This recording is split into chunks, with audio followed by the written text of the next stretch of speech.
The day I bumped into my ex, Calvin, at the mall, I was trying to handle my 6.5-year-old Nick in front of a toy store. Nick was laying sprawled out at the store's entrance, pointing at a gigantic Iron Man toy in the glass case, crying his eyes out. I want it. I want this. I just want this. I crouched down, trying to keep my cool. Our place is just 50 square meters, we really can't fit it. How about I get it for you when we move to a bigger place? No. Nick said firmly, then went back to his high-pitched wailing. I sighed, looked up, and there he was, not too far away. Our eyes locked and I froze. Those familiar eyes, that unmistakable figure, just standing there, he drew attention. Calvin, my ex-boyfriend. This city is so big. Before coming back, I had thought about what I'd say if we ever crossed paths. But now, words just wouldn't come out. I tried to yank Nick to move on, but there were those black leather shoes in front of me. Nina, Calvin's familiar voice came out slightly shaking, his eyes slightly red as he looked down at Mice this kid mine? I stood stunned for a good half-minute. You've got it wrong. Before I could say anything else, he had picked up Nick, who was still crying, and pointed at the glass case gently. You want this? Nick nodded while crying, sneaking a peek at me. Uncle will get it for you. Calvin, I stopped him, you've got it wrong. He's not your kid. He looked at me quietly, not speaking, then turned to Nick. How old are you? 6.5, Nick replied in a tearful, childish voice. The timing matches up. You still say he's not mine? He said, holding Nick, looking at me calmly. During that time, besides him, could there be anyone else for me? No, there wasn't. But Nick really wasn't Calvin's. He's my cousin Michael's son. Michael died in an accident, and his wife, who was already frail, got too depressed and passed away shortly after Nick was born. Back then, I had nobody, so I adopted Nick. Over coffee at the mall, I tried to explain all this to Calvin but he didn't believe a word. Nina, he gave a little sarcastic smile, your lying skills have really gone downhill. I'm not lying, I tried hard to explain. He's really Michael's kid, not yours. How is he not my kid? Calvin softly brushed Nick's hair. These eyes, this nose, this mouth, nothing not like me? If he's not mine, whose could he be? Honestly, I didn't see any resemblance between them. I said, then go get a paternity test. No need, he said decisively, picking up Nick who was eating ice cream, he's mine. Calvin insisted on taking us home. I'd just returned to the city a week ago, living with Nick in a one-bedroom rental, which was still a mess. Calvin took a quick, judgmental glance around the place. After all these years, still don't know how to tidy up. With us home, I quietly said, you can leave now. He put Nick down, I wanted to see where you're living. This building is old, crowded, and unsafe. My son shouldn't be living here. Calvin, seriously, enough already? I finally snapped. Ivy told you he's not your son. Are you deaf or blind? He turned, sat on the couch, looked at me. Of all people, wouldn't you know if I'm deaf or blind? I stood there, stunned. He chuckled bitterly. If I weren't, would I have let you trick me back then? I bit my lip. 7 years later, I thought I could face him calmly. But hearing his cold words, tears threatened to spill. When we broke up, didn't you say there would be no more lies? He got up, slowly backing me into a corner. And yet, you hid having a child from me? I didn't, I turned my head away, tears brimming, I really didn't hide anything else from you. But he had reasons not to believe me. Back then, I did use him. My grandpa had fallen gravely ill, Michael couldn't deal with it, and my aunt refused to pay for treatment. I was an abandoned baby my grandpa found while scavenging. From what the neighbors said, when he found me, I was nearly frozen.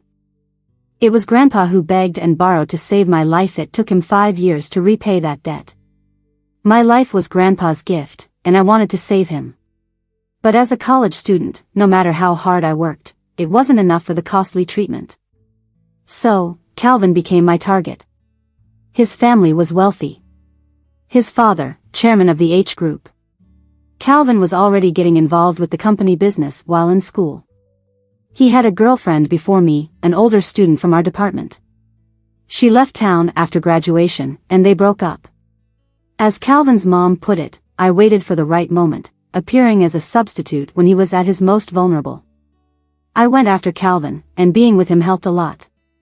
He paid most of my grandpa's medical bills and stayed with me through his last days. Until at the funeral, my aunt's family caused a scene, asking for grandpa's inheritance. You say there's no inheritance? My aunt grabbed my clothes, shouting. All my dad's money went to you. You're not even his real child, shouldn't you repay us for all you got, food, education, everything, huh? I have no money. No money? Aunt yelled, shaking my shoulders. Don't pretend we don't know you've snagged a rich guy. Go ask him then. Keep him out of it, I said. He and I have nothing to do with each other anymore. Cousin Larry walked up, eyes drooping, and tossed a photo from his pocket. What, nothing going on? I got a picture of him hugging you at the hotel, both waiting for a cab. Slept with him, huh? Acting all innocent now? Why not get some cash from him? If you don't do it, I will. How could you say that? I've already told you, there's nothing between us. Don't go looking for him. I shoved my aunt away. Her long nails scratched my shoulder, leaving a blood line. He was just someone I tricked into paying Grandpa's medical bills. Now that Grandpa's gone, I'm not dealing with him anymore. Enough, stop it. Michael rushed forward to protect me. Nina covered all of Grandpa's medical expenses by herself. What more do you want? She's had a hard time. Quit with the nonsense. Auntie widened her eyes. Hard time? She's living the high life with some rich guy, how's that hard? She's just a scammer, tricking that guy into spending money on her, while fooling us into thinking she's broke. Our family saved her life, doesn't she owe us? I owe Grandpa, not you. I trembled with anger. During Grandpa's last days, did any of you help? Did you pay a cent for his medical bills? What right do you have to shout here? And what right do you have? Auntie lunged at me again. How'd you get that money anyway? Sleeping around, right? Shameless. So what? I pushed Michael aside, furious. I have the skills to make rich guys like me listen to me, spend money on me. Can you do that? Auntie's eyes bulged, ready to strike, but Michael stood in front of me. He grabbed her arm, dragging her outside, and pushed open the door, only to bump into someone. Everyone went silent. My eyes met his, and I froze, cold all over and unable to move an inch. I didn't know how long he had been there or how much he heard. Auntie regained her composure first. Isn't that the rich guy Nina was with? The one from the photos? I'm telling you, Uncle hurried forward, holding up the photo. Our daughter isn't something you can just sleep with. We have photos of you two at the hotel. We've got nothing to lose, but you do. Won't pay up. We'll take these to the news, put them online. Let everyone see what kind of son your family raised. Bullying poor girls. Calvin didn't say a word that day. Amongst the chaos, he just stood there, coldly staring at me. After that, Calvin didn't see me again, until one day, his mom came to find me. Your aunt came by, she said calmly. We've given them money, to settle things. I'm here to ask, how much do you want? I stayed silent for a while. Could I see Calvin? She shook her head. He probably doesn't want to see you.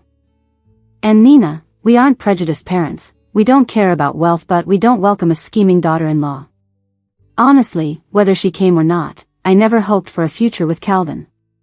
He's the shining heir of H Corporation. And me? An orphan, not even knowing who her parents were. Marrying him was something I didn't dare to dream.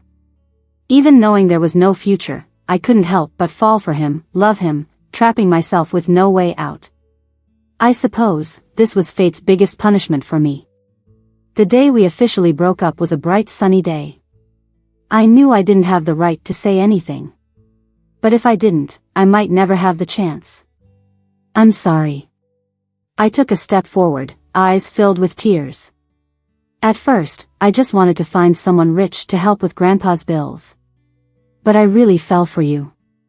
Nina, he looked at me sharply, do you think you're worth that much, or is my love cheap? Tears fell uncontrollably. The words stuck in my throat. I knew he wouldn't trust me again. And I had no right to love him get lost. He turned his back to me, spitting out each word, seeing you makes me sick. His last words to me were, Nina, go far away, don't ever show up in front of me again. Uncle, uncle. Nick's excited voice pulled me back from my thoughts. He hugged an Iron Man toy bigger than him. Uncle, help me put this by the TV. Calvin turned, took the Iron Man, and knelt down gently. Sure, but from now on, Nick, you can't call me uncle. Nick didn't seem to get it, brother. Calvin shook his head, ruffling his hair. It's Dad.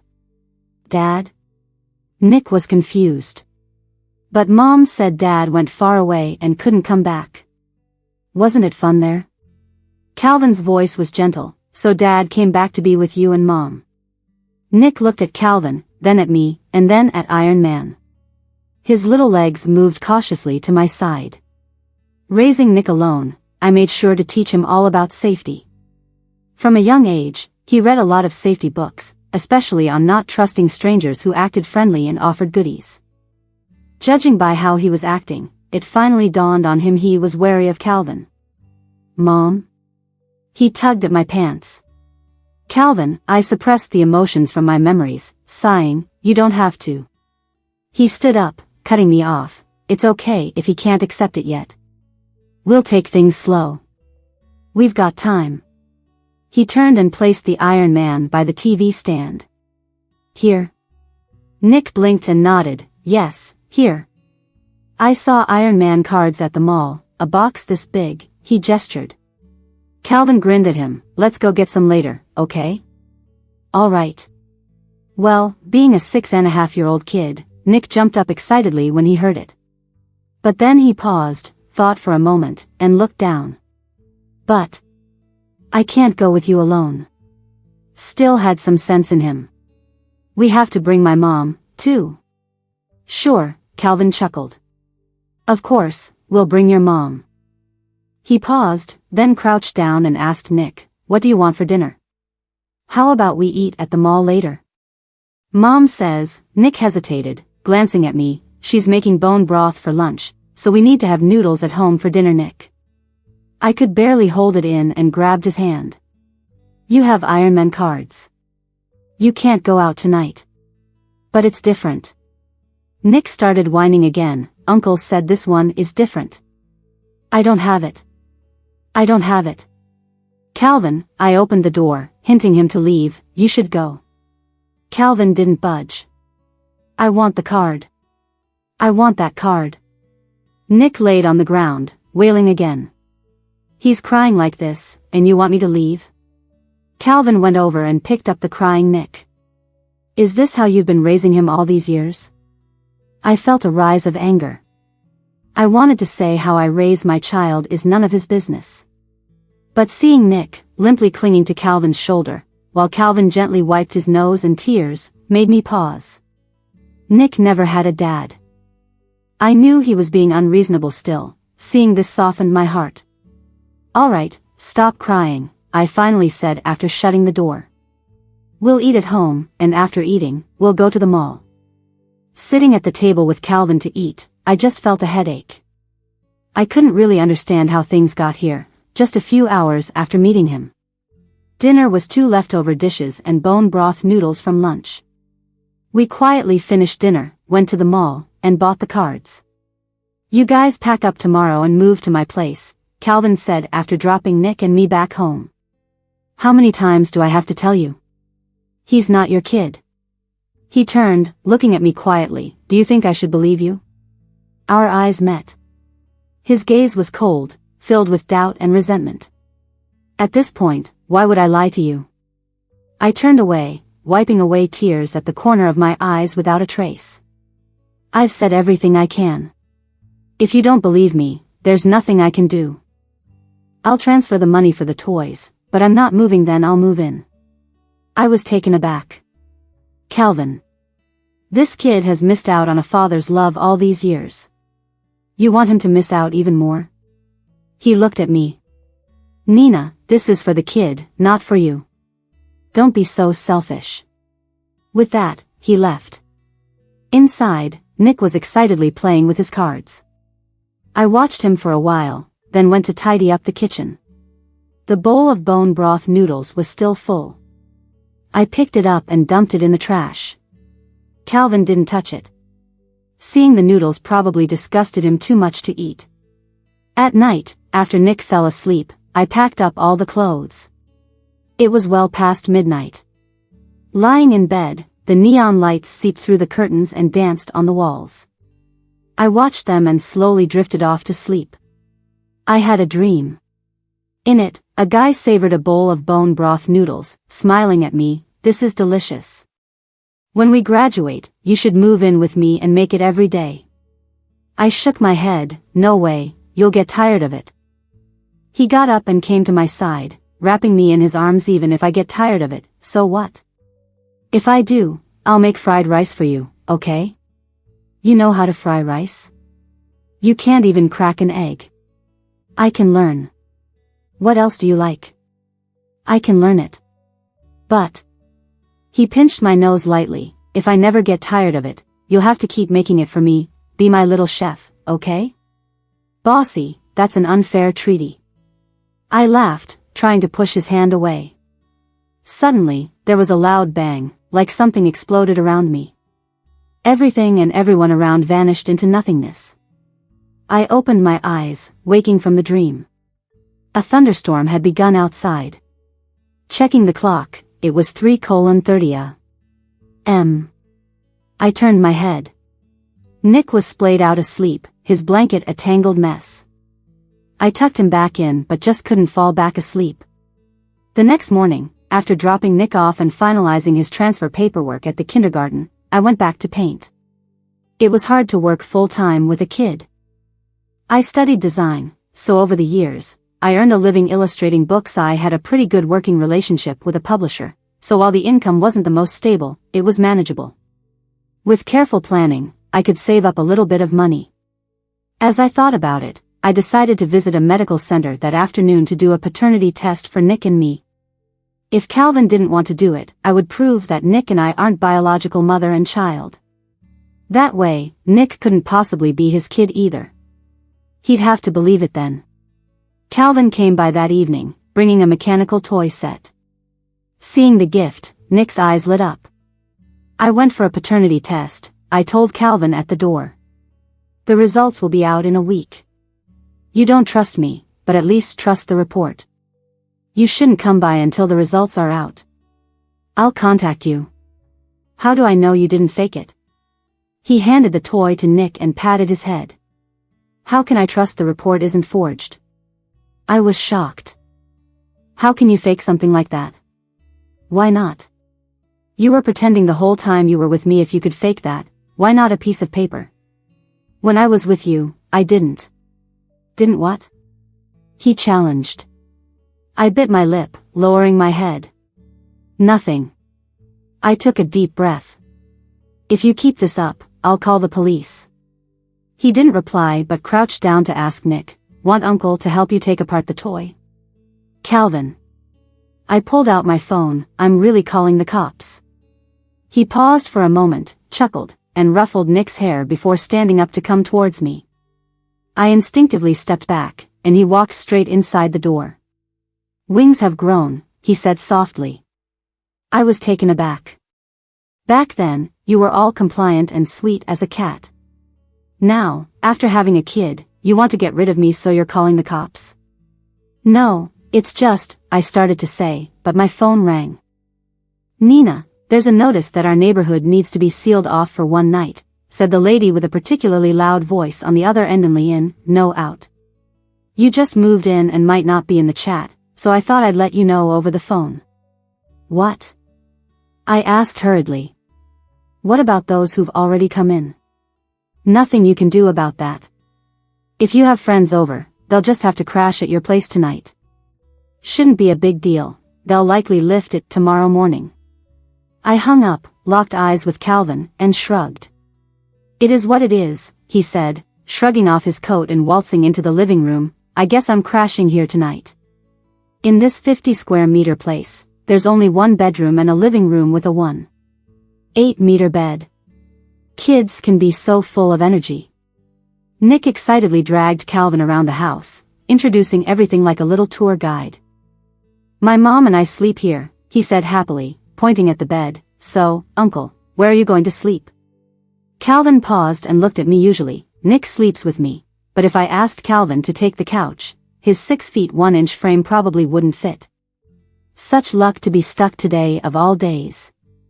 Nick glanced at me, then Calvin, and suddenly said, Coco says he sleeps between his mom and dad.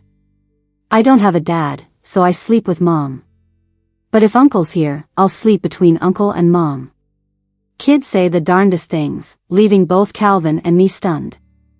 I thought for a moment and crouched down to ask, Nick, would you mind sleeping with Uncle tonight? No. He scrunched up his little face, pouty, I want to sleep with Mom. Tough situation. Maybe because Calvin had scored some points from Nick by buying him toys, Nick clung to him all night. Calvin seemed to enjoy it too, giving him piggyback rides and storytelling at intervals. After tidying up the kitchen, I went to the bedroom to find them both fast asleep. Nick lay sprawled on his back, Calvin turned to his side, eyes closed with a half-read picture book in his hand under the warm glow of the bedside lamp. They actually looked like a father and son duo. With Nick asleep, I could finally crash on the couch. As I crept over, intending to take the book from Calvin's grasp and switch off the lamp, the sight before me made my knees go weak, and I dropped to the floor. Startled, I froze, unsure how I got scooped up. What happened? He asked. I shakily pointed, this? He looked up. Iron Man? Iron Man? I blinked. Yes, it was that giant Iron Man figure. But when did it move to the bedside? And why was it glowing in the dark? A neon green glow in the depth of night, it seemed more like an invader than a savior of humanity. My heart raced. Tomorrow, I've got to give Nick a stern talking to for his antics. Still such a scaredy cat, he murmured in the dark. Only then did I realize I was still held against him, my hand clenched on his pajama collar. Our eyes caught, and I froze. Flashbacks rushed from years ago, when Calvin first showed me around his new apartment, and I insisted we watch a horror movie. I couldn't recall the movie plot, only that I clung to him, clutching his collar, half watching, half hiding. That night I couldn't sleep, staying snuggled in his arms. Such a coward, but you begged to watch a horror flick? He whispered then, ripped my shirt, now trying to bore a hole in my chest. Guess you're not planning on sleeping tonight. I looked up pitifully, don't pick on me. Silly, he chuckled, holding me closer, I'm here, nothing to fear. Since then, I developed the habit, whenever I was scared, I'd grab his collar. Tonight, driven by instinct, I acted just the same as before. Realizing this, I jumped back. Sorry, I stammered, stepping back, I didn't mean to. He glanced at me, then flicked on the bedside lamp. With the room illuminated, I turned my head away. You guys can sleep here, I'll take the couch, I mumbled, heading out when he gently grabbed my hand. Nina, he whispered, his palm warm like a burning ember, heat spreading through me. The familiar scent from behind got closer. Stay here with the kid, he released my hand. I'll sleep on the couch. The next morning, Calvin left as soon as our neighborhood's lockdown was lifted. Over breakfast, Nick protested loudly my decree that Iron Man had to stay in the living room. But the bedroom spot was where Uncle and I picked to defend the universe. You can defend the universe from the living room too. I shoved a piece of toast into his mouth. Any more complaints, and you're having breakfast at daycare from now on. I don't wanna, he whined, I like Mom's cooking. After dropping Nick at daycare, I took a cab to my grandpa's old house. Located in a county on the outskirts of City C, the house was set to be demolished, which was partly why I returned. The place hadn't been lived in for ages and was covered in dust, so I stayed to clean while sweeping. There came a sudden knock on the door. Curiously, I opened it to find my cousin Larry, Aunt's son. "Wow, you really came back," he shoved past me, reeking of alcohol. "Been completely MIA for 7 years, huh?" I stumbled back a few steps. "What are you doing here? What do you think I'm doing?" He spat on the ground and reached out to touch my face. "Larry." I pushed his hand away. He wasn't even mad, just sat on the couch, watching me with interest. "Get out. This isn't your house," I said as I stepped forward. "This is my grandpa's house. And you, just someone taken in, acting all high and mighty now?" He tilted back, crossing his legs. "Nina, we haven't seen each other for so long. Don't be so serious. We grew up together, no blood ties but like childhood friends." He licked his lips. "Honestly, I've missed you these 7 years. Get out," I yelled. His smirk faded as he got up and slowly cornered me, speaking dreadful things honestly. "When I saw the pictures of you and Calvin 7 years ago, I was jealous. I still think about you at night," he confessed, getting closer. I slapped him hard, shaking from head to toe. "Get out." His eyes turned vicious. He pushed me against the wall. "You ungrateful wretch, telling me to leave? My grandpa took you in to be my future wife." I struggled. "Let go, Larry. You don't even deserve someone like me," I said, struggling as he gripped my face. "Your life is gifted by my family. You should be grateful I even look at you. You think people with Calvin's kind of money would bother with you again? Make me happy, and maybe." He pinched my chin, trying to tear my clothes. "And the child? Michael's son? Where are you hiding him? This is insane." I grabbed an ashtray from the table behind and brought it down on his head. He groaned in pain. Seizing the chance, I broke free, dashed out the door, and pounded on the neighbor's door, shouting for help. "Auntie, Auntie." She quickly opened it, shocked at my disheveled state. "Larry, call the police," I stammered, holding the ashtray. "Come in." Once inside, she poured me a glass of water, then checked our house, saying Larry had left. "That scumbag. Your aunt's been here a few times," she sighed, putting ice on my swollen cheek. "Since they announced the demolition here, they've been trying to find you. They said you and Larry were together, and you left with Michael's kid after a fight, and Larry has been waiting for you to come back." I shook my head. "It's absurd. Larry and I were nothing but strangers." I figured. "But others here don't know the truth. They even put up your photo around the neighborhood, telling people to call if they saw you." "I heard," Auntie whispered, "Larry got engaged years ago, but before the wedding, his fiancée called it off. She said Larry couldn't have kids, made a big scene. After that, no girls wanted anything to do with him." I stared at Auntie. Their intentions started to make sense. This house was left to me and Michael by Grandpa. My aunt never wanted it because it was in a remote area and supposedly cursed, affecting the male owner's luck. Grandpa lived his life scavenging. My uncle died young, and Michael, right after Grandpa passed, died in a drunk driving accident. The family feared the curse.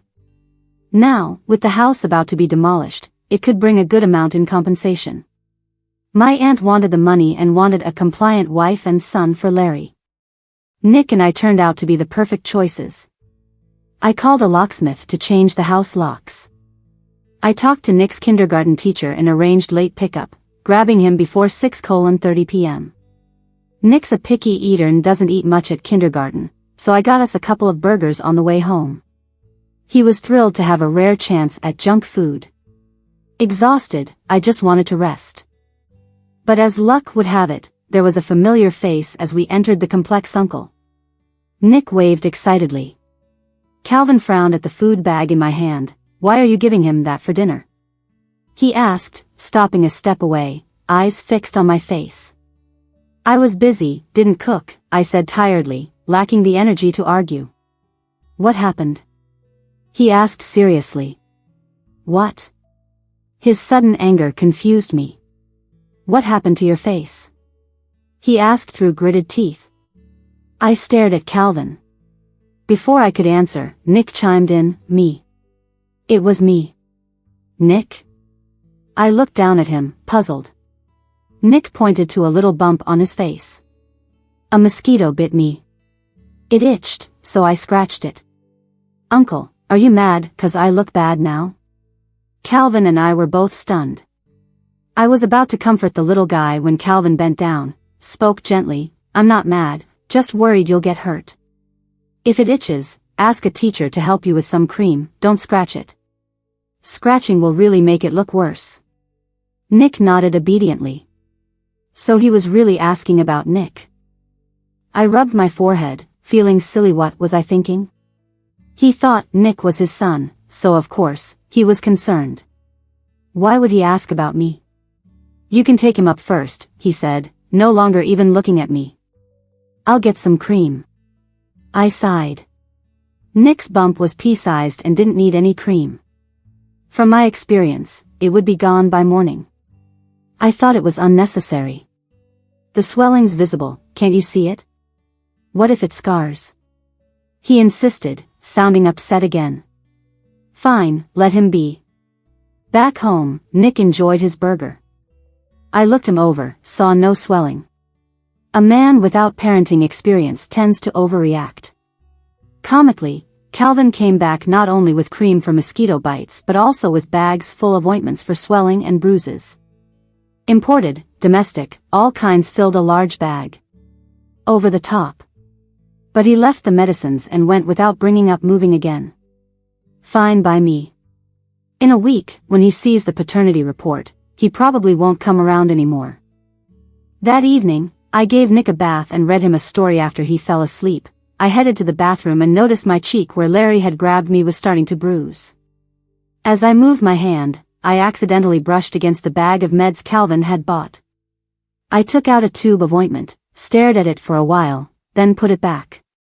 I wet a towel with cold water, wrung it out, and gently placed it on my face, looking at my slightly battered reflection in the mirror. Just then, the phone rang. It was an unfamiliar number. Nina. I hesitated. Was that my aunt's voice? Nina, don't hang up on your aunt.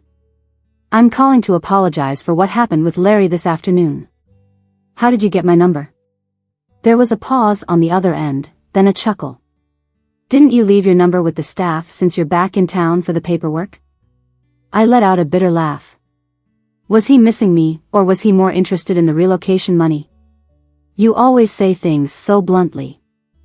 We haven't seen each other in a long time. Where are you staying? It's hard for you to get around with a kid. We could come over and talk. I don't have anything to discuss with you, I said, ready to hang up. Wait. Suddenly Larry grabbed the phone. Nina, if you want the cops to come and get you, go ahead and hang up. What are you talking about? There was some muffling and my aunt took back the phone. Nina, Larry didn't mean that. We're family. Let's talk about the time you took the kid away. We won't pursue it further. What are you saying? Who took a kid? Your cousin's Will is with us. She was crystal clear about leaving Nick for us to take care of. You took the child without our consent. What else would you call it? A will? The nerve of them to mention her will. I struggled to hold back the anger. Back then, before my cousin passed, she wanted Nick to be with them because I had just graduated. They were the only financially capable relatives. But did they want the kid? They told me it was too much for them. They said the kid brought bad luck and might have inherited depression, possibly growing up with mental issues. They suggested it was better if he reunited with his parents. They said if I wasn't taking care of him, should dump him or send him to an orphanage. We didn't say that, Nina. Don't twist the truth. We always wanted him, and you too. I hung up abruptly, leaning on the sink as anger boiled in my chest. I thought I could leave that part of my life behind and live quietly in Sea City with Nick. But it turned out I couldn't escape. Calvin found me, always reminding me of the debt I owed him. My aunt's family found me too, circling like hungry wolves. Nick is an innocent kid, and everything, the house, the compensation, is for him. I won't take a penny for myself. I slowly sank down to the floor, leaning against the sink. I'm so tired, but I can't lose. I pinched my palm. The house and Nick, they're not getting either.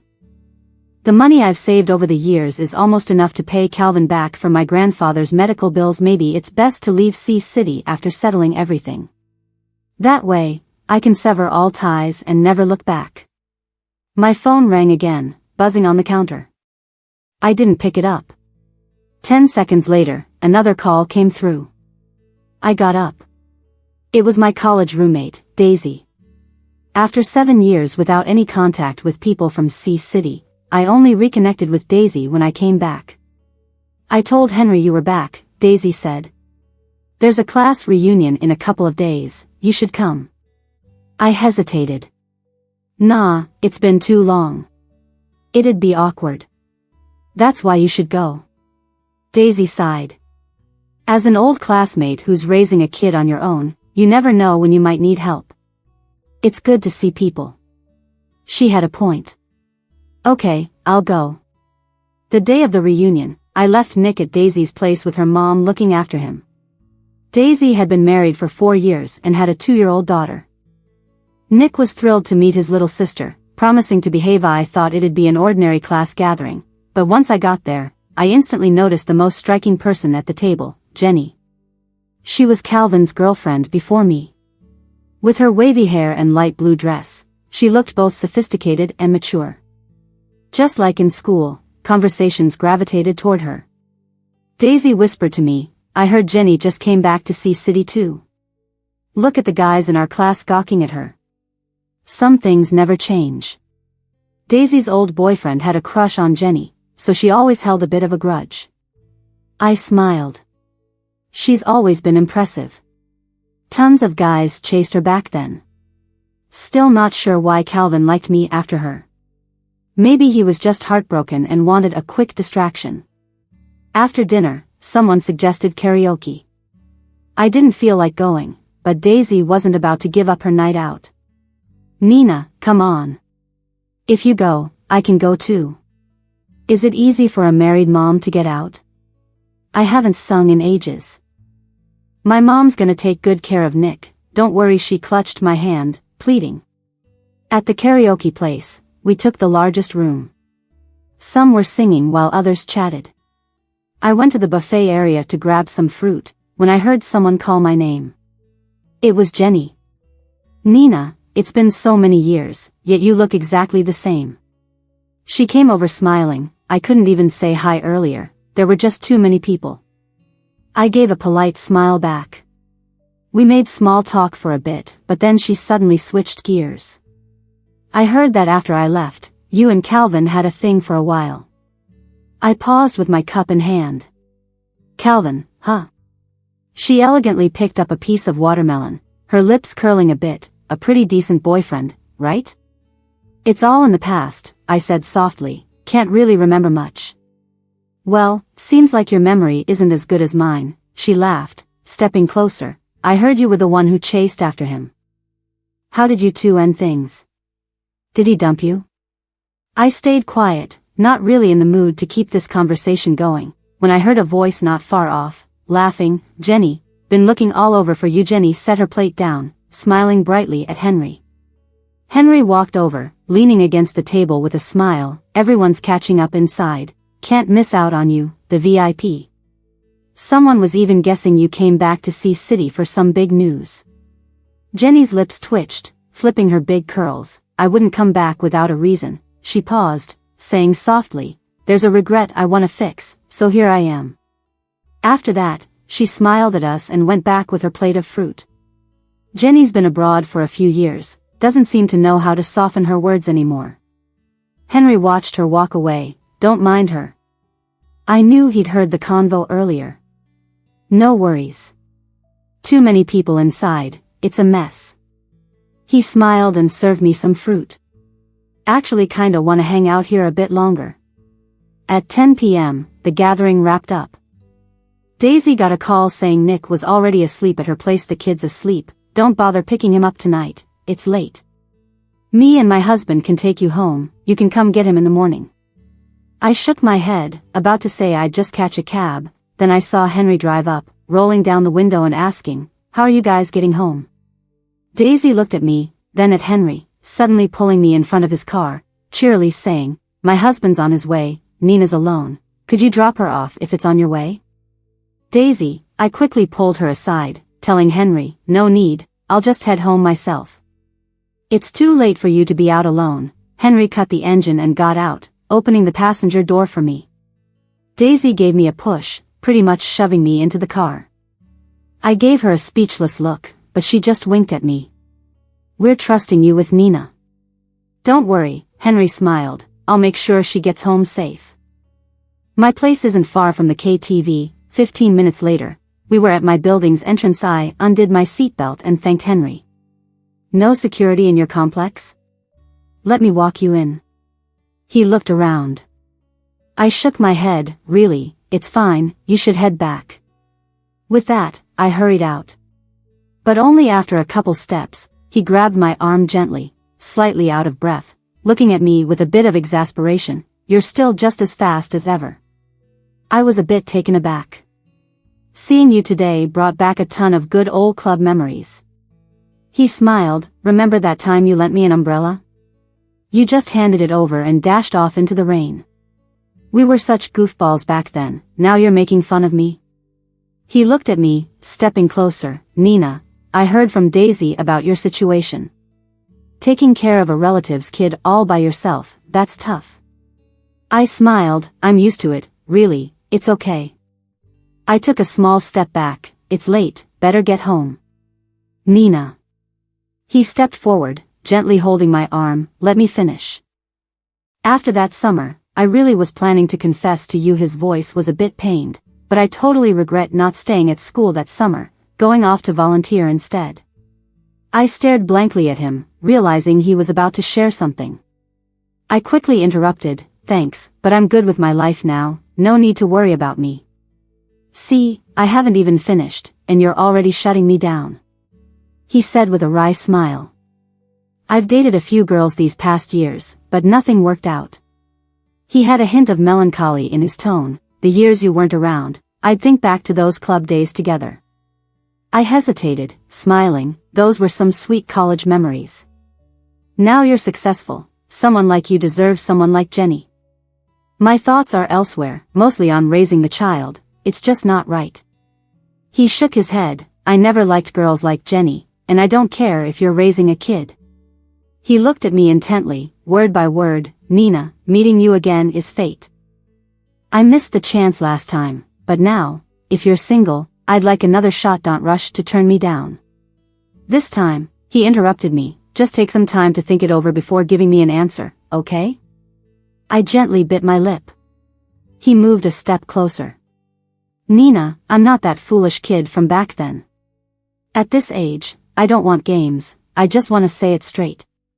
Last time, hemming and hawing made me miss my chance. I don't want to make the same mistake twice." With that, he handed me a small bag. "What's this?" I looked at him confused.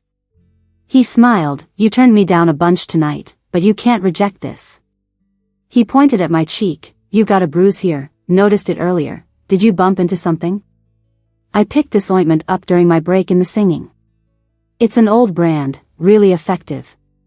He handed me the bag and stepped back, saying I can't return it. Giving back medicine is bad luck. I looked at the ointment inside, feeling all kinds of emotions. I shouldn't have accepted it, but returning it would seem rude, so I kept it. Watching Henry's car drive away, I sighed, holding the bag and walking back. Suddenly, someone pulled me from the side. I yelped and then saw who it was. Calvin, smirking, said, "Missing him already? You were so focused on him, you didn't even see me?" My arm hurt where he grabbed me. I told him, "Calvin, let me go." "Why would I do that?" "So you can go find him? Is he your new target?" He asked, pulling me closer. What? I stared at him wide-eyed. Are you out of money again? He coldly demanded. Or are you just repeating what you did to me, swapping sponsors every year? I didn't. His words hurt.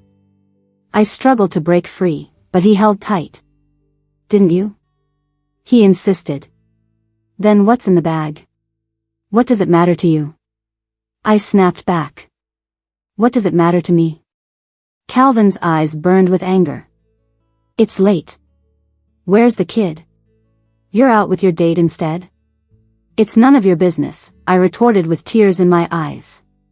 He's not your kid. How many times do I have to tell you? The paternity test is coming soon, and I'll pay you back everything I owe will be done. Don't do this, Calvin. Done? He looked at me steadily. How can we be done? I pulled away, wiping my tears. I'll repay Grandpa's medical costs, with interest. Then we're even. I won't owe you any more. Silence filled the summer night, broken only by the cicadas.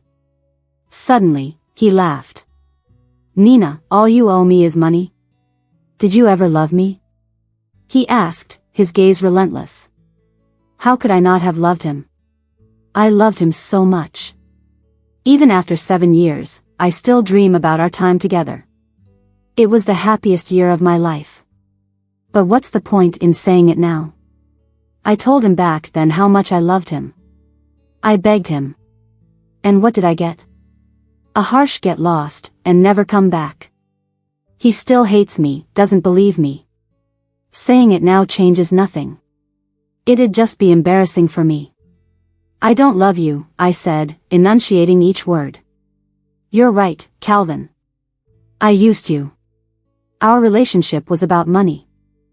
It started with money, and it ends with money. Isn't that fine? The summer breeze ruffled my hair. I held back my tears, not letting a single one fall. Fine, he laughed after a pause. All right, fine. He let me go, turning to face the crescent moon. Since it's about money, make sure to pay me back in full, with interest. The next day, I went to pick up Nick from Daisy's. How did it go? Daisy pulled me aside. Did Henry say anything last night? I shook my head. Don't set me up with him. We're not a match. Why not? She sighed, her voice sincere. Nina, don't overthink it. You know, Henry's been asking about you all these years, but you vanished out of sight.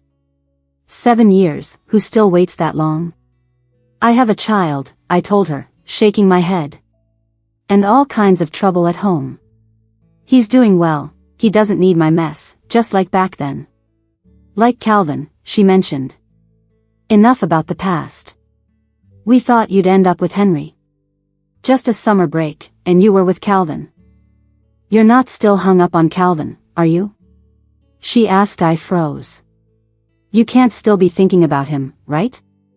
He's amazing, sure, but 7 years? After how he ended it? Daisy knows about some family issues but not about using Calvin. I never told, and apparently, neither did Calvin. Nina, Daisy squeezed my hand, don't think having a child makes all the difference. That's why you need someone. Marriage becomes about companionship. I just don't want to see you struggle. I knew she meant well. Don't worry. I hugged her. I've been on my own so long. Having someone around is strange. But I'll think about it. Calvin didn't show up all week. The paternity test came back, but I locked it away. If he didn't come by now, he must have figured Nick's not his son. No need for the report. I called the publisher, asking if I could get my payment early. Miss Nina, we're short by 5 illustrations for this issue. If it's urgent, could you submit them this week? I'll see what I can do. I will, thank you. That evening, my aunt called. Be careful, she whispered. Your aunt and uncle have been by, wanting to know where you are. I put down the phone and looked at Nick sleeping peacefully. I rubbed my temples. Aunt and Larry finding us here was just a matter of time. My aunt and Larry called me a lot, but I stopped answering. After blocking them, they started messaging me from different numbers. At first, they sent long messages trying to persuade me to marry Larry and raise Nick together. Then it turned into insults and threats. There are some things needed to be settled with the old house before it's demolished, including dealing with the stuff inside. Some things just need to be settled quickly. I ordered a high-resolution camera on my phone. If I can't hide, I'll have to face it. To speed up my assignments, I spent all my time working on my drawings except when I was with Nick, sometimes sleeping only 4 or 5 hours for consecutive days. Just when things couldn't get worse, Nick suddenly got sick. It was a rainy night, and Nick woke up crying that his stomach hurt. I held him in one arm and called a taxi with the other while holding an umbrella, heading straight to the children's hospital. It was dysentery. Nick was in so much pain, lying on the hospital bench, crying out for his mom. I couldn't leave him alone, so I carried him around to pay fees and get medicine. By the time we got home, it was already 3 a.m. I was soaked, either from the rain or sweat, feeling completely worn out. Nick was restless, needing to use the bathroom every now and then despite the medication. For 2 whole days, I barely closed my eyes. By the 3rd day, Nick no longer complained about his stomach and could finally sleep well. Once he was asleep, I took a short nap, still thinking about meeting my deadlines, so I got up. But just as I opened my laptop, a wave of dizziness hit me. In a fuzzy haze, I realized I might have fainted, but I couldn't recognize any voices around me. "Can you hear me? Nina." The noises around me were chaotic, mingled with Nick's cries. I struggled to open my eyes and, through blurry vision, saw a familiar figure. "What's going on, Nina?" I chuckled to myself. How weak can you be? It's been 7 years, and when things get tough, the one I still think about, dream about, and hope for is him? How could he possibly be here? Nina. The familiar voice kept echoing in my ears. I gave in with a sigh. It's just a dream, so why fight with myself? I shakily reached out and grabbed his shirt. Calvin. I closed my eyes, leaning into the dream version of him. What should I do? I'm a bit scared. The arms holding me instantly froze. Don't be afraid, his voice quivered. I'm here. I'm here. My hand fell limp as darkness took over, and I completely lost consciousness. When I woke up again, it was the next morning in a hospital. Henry and Daisy sat across from me. Daisy's eyes were red, and she rushed to me as soon as I opened my eyes, crying, "Nina, are you trying to scare us to death?" I looked at them blankly. What happened to me? Exhaustion. Daisy wiped her tears away. You fainted. Luckily, smart little Nick used his watch phone to call me. What are you thinking, working yourself to death? How are you feeling? Anything uncomfortable? Henry stepped forward, asking with concern. I shook my head. I'm okay, I guess. Just a little dazed. So, you two brought me to the hospital? Daisy and Henry exchanged a glance. No, Daisy said softly. Henry found out after I got Nick's call. When we arrived, you were already here. The person who brought me to the hospital was actually Calvin. According to Daisy, Nick called both Calvin and Daisy with his watch phone, and Calvin got to my place before Daisy and brought me to the hospital. But why would Nick have Calvin's number? Daisy asked me, puzzled, after Henry left. I don't know, I shook my head. I didn't notice when he added Calvin's contact. He thinks Nick is his son. Daisy's eyes widened. How could that be? Most people wouldn't jump to that conclusion. Later that afternoon, Calvin came to pick me up from the hospital. Nick was at kindergarten, so it was just the two of us in the car. We were silent, but as we drove, I realized this wasn't the route to my place. Where are we going? I asked, turning to him. My place, he replied, looking straight ahead. What? I moved your clothes and some daily stuff this morning. We'll buy anything else you need. You'll be staying at my place for now. I stared at him in disbelief. What are you talking about? Why? You're not well enough to take care of yourself and a child in that little apartment. It's too cramped for three. With that, we drove into a parking garage and stopped.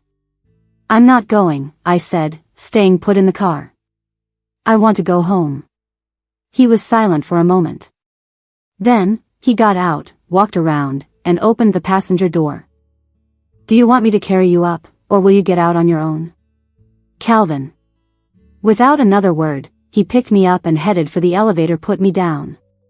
I resisted. Stop squirming unless you want me to drop you. You want to faint again? He threatened. I'm not staying here. I'll pack my things and go home. Don't be stubborn, he said firmly, hugging me tighter. Do you remember how dangerous it was the other day? What if something happens again with just you and Nick alone? I'm fine now, and I need to work, I argued as we exited the elevator. He opened the door, walked to a bedroom, and placed me on the bed. Stay in bed and rest. I'll get your work covered. Calvin. I sat up. I'm going home. No. He was adamant. What gives you the right? I demanded. He looked at me. Because you're the mother of my child. Because I saved your life. You and the kid will stay here until I'm sure your health isn't at risk. He's not your child. How many times do I have to say it? He's adopted. I've done a paternity test with Nickets in my drawer at home. Let me go back, and I'll show it to you. No need, he dismissed. We locked eyes, his gaze was firm, with no room for negotiation. I was furious, but he's the one who saved me, after all. Turning away, my eyes welled up. Lock me up, and I'll call the cops. Silence fell, hanging thick in the air. After a while, he came over, sat on my left, and let out a sigh. Don't mess around. The doctor said you shouldn't get too emotional. You need to take some time to rest. I can rest at home by myself. By yourself? What if something like this happens again? I made it in time this time, but what if I hadn't? Do you know how worried I was? I turned to look at him steadily. What? Nothing, he replied, getting up and turning his back on me. I'll go pick up Nick from school. Stay here today and think about what's best for you and the kid. If you don't care about yourself, what about the child? He was so scared that time. Think it over. If you still want to leave tomorrow, I'll take you home myself. He left after saying this. I tilted my head back and sighed lightly. I had decided to rely on myself from now on.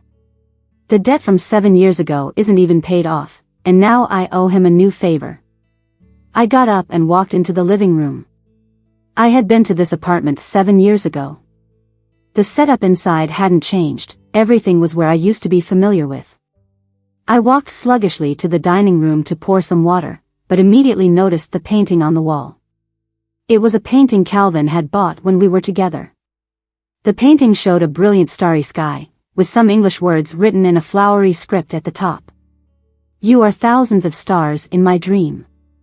I stared at the painting for a while before lowering my head and seeing a half-full bottle of wine on the table. An hour later, when Calvin came back with Nick, I could barely stand after getting Nick settled watching cartoons inside. He walked over and snatched the wine glass from my hand, radiating anger. I was gone for an hour, and you, what are you doing? Did I tell you to sleep and rest at home or get drunk? Why are you yelling? Being tipsy surely gave me courage. Although my head was spinning, I felt bolder. Come here, he said, pulling me. No. I shook him off. My head is killing me. This wine really packs a punch. Listen, you need to take care of yourself. Drinking this much is bad for you. His voice softened as I defied him. Feeling encouraged, I pushed him away harder. I don't need you. You're such a handful. Even more so than before, he sighed, seemingly talking to himself. It's like I'm giving my life for you. You really want to scare me to death, don't you? He came over and picked me up. Let's go sit on the couch. I'll make you some broth. No. I struggled to break free, but he wouldn't let me go. I couldn't hold back any longer. Calvin, what are you doing? You told me to get lost, didn't you? You said I shouldn't show up in front of you again. I left, and now you lock me up in your house. What do you want from me? Why say such harsh things to me and still care for me? If you had come a bit later, Daisy would have got here, and I wouldn't owe you a new favor. I finally broke down in tears. The money I owed you 7 years ago, I'm about to repay it. Then we're done. I'm leaving City C forever. I want to forget you, forget your name, forget everything about you so I can start fresh. For a moment, he was silent. His long fingers wiped my tears away, bit by bit. Let me come later. Don't you know I was shaking all over when I drove that day? He gently rubbed my back. It's my fault, I know. You resent me, but as long as you get better, I'll agree to anything you want. Okay? I want to go home, I cried. Except for that, he said, pulling me closer, sighing with eyes closed. Because if I don't bring you back, someone else Willie can't let others see you like this. Who else? I struggled to get away, feeling even more dizzy. There's no one else. He paused. The person who brings you medicine, the one who visited you at the hospital. Who? I was confused. Henry, he said softly, brushing aside the hair on my forehead. Do you like him? Henry? The alcohol clouded my thoughts more. I didn't understand why he brought up Henry and just shook my head. Then who do you like? He lifted a hand to gently stroke my face, asking again. Who do you like? Who do I like? Who could I possibly like? I liked him. Pathetically so. But he was never good. He only remembered how I used him. He never listened to my explanations and told me to get lost. After seeing me again, he only recalled my faults and never said a kind word to me. I turned away, saying softly, I don't like anyone. There was silence for a moment, and then, after some time, he let out a soft, helpless laugh. Fine, if you don't like anyone, you don't, he said, and with that, he wrapped me in an embrace from behind, gently resting his chin on my hair. But what do I do? I like you. The next day, I opened my eyes, and it was already 10 in the morning. My head still ached from the hangover. I lay quietly looking at the ceiling for a while. When I touched my face, I noticed that someone had applied medicine to the bruise. I could smell the faint scent of ointment. I got out of bed, went to the door, and after hesitating for a while, took a deep breath and opened it. But Calvin wasn't there. A woman I didn't recognize was cleaning. When she heard the door open, she turned to smile at me. Oh, you're awake, ma'am. I walked over, and you are? I'm the new housekeeper. Sir took the little one to kindergarten and won't be home during the day. He asked me to take care of you. She put down the vacuum and ran to the hall to fetch a set of keys. Ma'am, he said he put a key to this place on this ring, asked me to give it to you. It was the same keyring I always used, now with an added key. Oh right, she said, bringing out a tube of ointment. He reminded me to make sure you use this during the day. He said the bruise on your face hasn't faded because you haven't been taking care of it properly. I took the ointment and zoned out for a bit. When I checked my phone, I saw several missed calls. There were some from the publishing house and others from Daisy and Henry. I called the editor to explain my situation. He didn't say much, but he comforted me, telling me to rest well since the drafts for the illustrations were already approved. If I was in urgent need of money, he could help communicate and see if they'd advance part of my payment. Then, I called Daisy back to let her know I was okay and that she needn't worry. Why aren't you home after getting discharged? She asked anxiously. Henry and I went to see you this morning, but there was no one home. I paused for a moment. I'm at Calvin's place. Calvin? Daisy stammered after a brief pause, no way. You guys. Not long after I hung up with Daisy, Henry called. How's your health? He asked. Pretty good, thanks for asking. Sorry, I missed your call earlier. No worries, as long as you're okay, he said with a laugh. Daisy mentioned you're not staying at home. Do you need any help? I hesitated. No, I'm good, thanks. He sighed. Nina, I've told you before, don't be in such a rush to refuse me. If there's anything troubling you, you can always let me know. I understood what he meant. But I really didn't want to drag him into this. After hanging up, I walked into the living room. The housekeeper had already set several dishes on the table. The gentleman told me these are all dishes the lady likes. If there are any that don't suit your taste, let me know, and I'll adjust them, she said. Auntie, I stepped forward, you've misunderstood. I'm not Mr. Calvin's wife. The housekeeper was momentarily stunned but then nodded quickly. I see. Don't worry, I never pry into my employer's privacy, and I keep everything confidential. I just do my job and won't spread any rumors. She probably mistook me for someone Calvin was keeping on the side. I was taken aback but didn't bother to explain further. By evening, the housekeeper had brought Nick back, and I played some games with him. I asked, Nick, would you like to go home with Mommy? Nick shook his head. Uncle said Mom needs to rest well, and staying here makes her better. Do you like Uncle? Nick nodded. Why? Nick looked up, thinking. Because Uncle saved Mommy, and Mommy is safe here with him. Mommy, Nick touched my face, if you're tired, just rest. Don't worry about me. I can sleep on my own lately, and I won't be naughty. I hugged him gently. I'm sorry for making you worry, I said, patting his head. For the next few days, Calvin arranged for a family doctor to check on me, and my health gradually stabilized. That's great, the housekeeper said, the gentleman will be relieved now. Calvin was busy lately. Even though we lived under the same roof, I hadn't seen him since that night he was drunk. I'd wake up in the morning, and he would have already taken Nick to school. At night, he usually didn't come home until after I was asleep. I mostly learned about his stuff from the housekeeper. Sir seems to have something important these days, working overtime quite late. One night, while polishing furniture, the housekeeper glanced over at me on the couch. Young people might be strong, but staying up late all the time isn't good. I didn't respond. She tentatively looked at me again, continuing, staying up so late at night, still waking up early. I've noticed Sir looking slimmer these mornings. She approached me, what does he like to eat? I was caught off guard. I don't really know. Feeling awkward, I walked to my room's doorway, paused, then turned back. Auntie, maybe you could buy some fresh bones tomorrow to make soup. Slow cook it, no pressure cooker. And, please, no cilantro or scallions. The housekeeper nodded immediately, sure. Friday night, around 8:30, after tucking Nick in, I saw the housekeeper rush into the kitchen from her room. Auntie, what's up?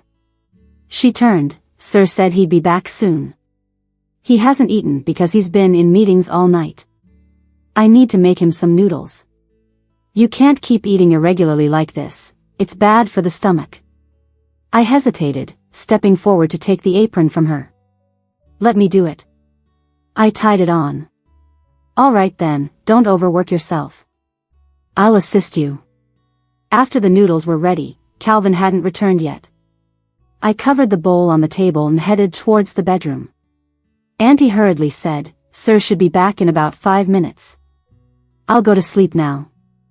With a sigh, she continued, during my experience as a married woman, I think I understand this. Couples often argue, but when they meet, things naturally get better.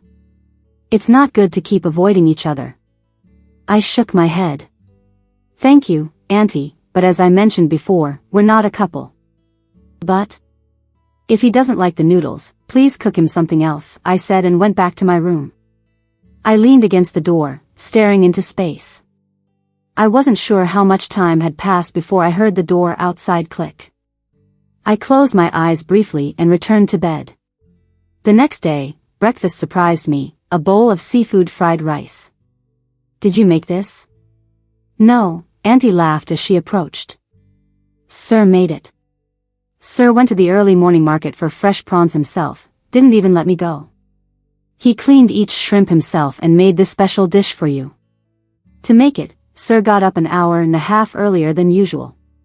He just scarfed a few bites before rushing out to take the kid. I looked at the fried rice in front of me, stunned. I never expected that what used to be a joking suggestion had turned into something he could actually make. That night, I woke up from sleep and found the living room lights still on. Opening the door, I stepped out and saw someone lying on the couch. His eyes were closed tight, with his brows slightly creased. On the coffee table in front of him sat a partly open computer, its screen still glowing. Rain poured outside, cooling the air considerably, and he was curled up slightly, probably feeling cold. I returned to my room, fetched a blanket, and gently covered him with it. Sitting on the floor in front of the couch, I quietly watched him sleeping. Calvin has always had long eyelashes, and he looks good even when he's asleep. Back in school, he took on some company responsibilities, which was a lot for a student. But even then, he never frowned while he slept. I reached out and gently touched his forehead, but suddenly my hand got caught. Our eyes met, and his gaze was clear. I froze for a second, instinctively wanting to get up and leave. But he tightened his grip, pulling me back. The room was warmly lit, and it was raining softly outside. We didn't say anything. I stared at him in a daze, while he held my hand firmly. My hand warmed up. After a while, he softly spoke, with such a gentle and affectionate look. Seems like his body is feeling better.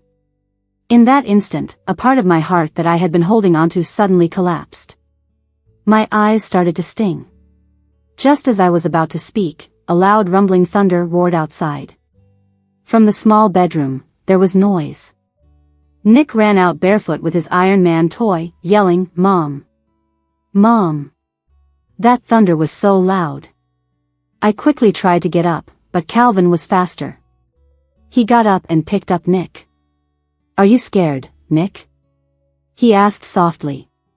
"Not really, just a little," Nick replied, looking a bit embarrassed and showing his tiny fingers. Calvin chuckled. "That thunder was loud, wasn't it?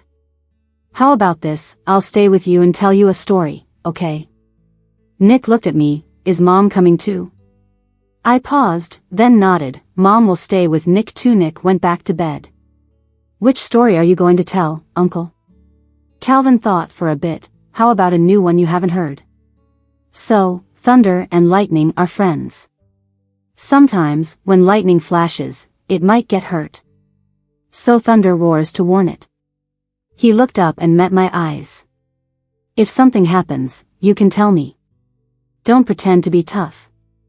Nick blinked. "What else?" "And," Calvin said as he patted Nick's head, "just remember, she's not alone. No matter what happens, thunder will always follow the lightning." Nick stared at Calvin, puzzled. "What a strange story. Which book is that from?" "I've never heard of it." Calvin smiled. "Let's choose another one." Nick tugged at his sleeve. "Remember that story from the picture book?" Calvin gave in and picked up the picture book to read to Nick.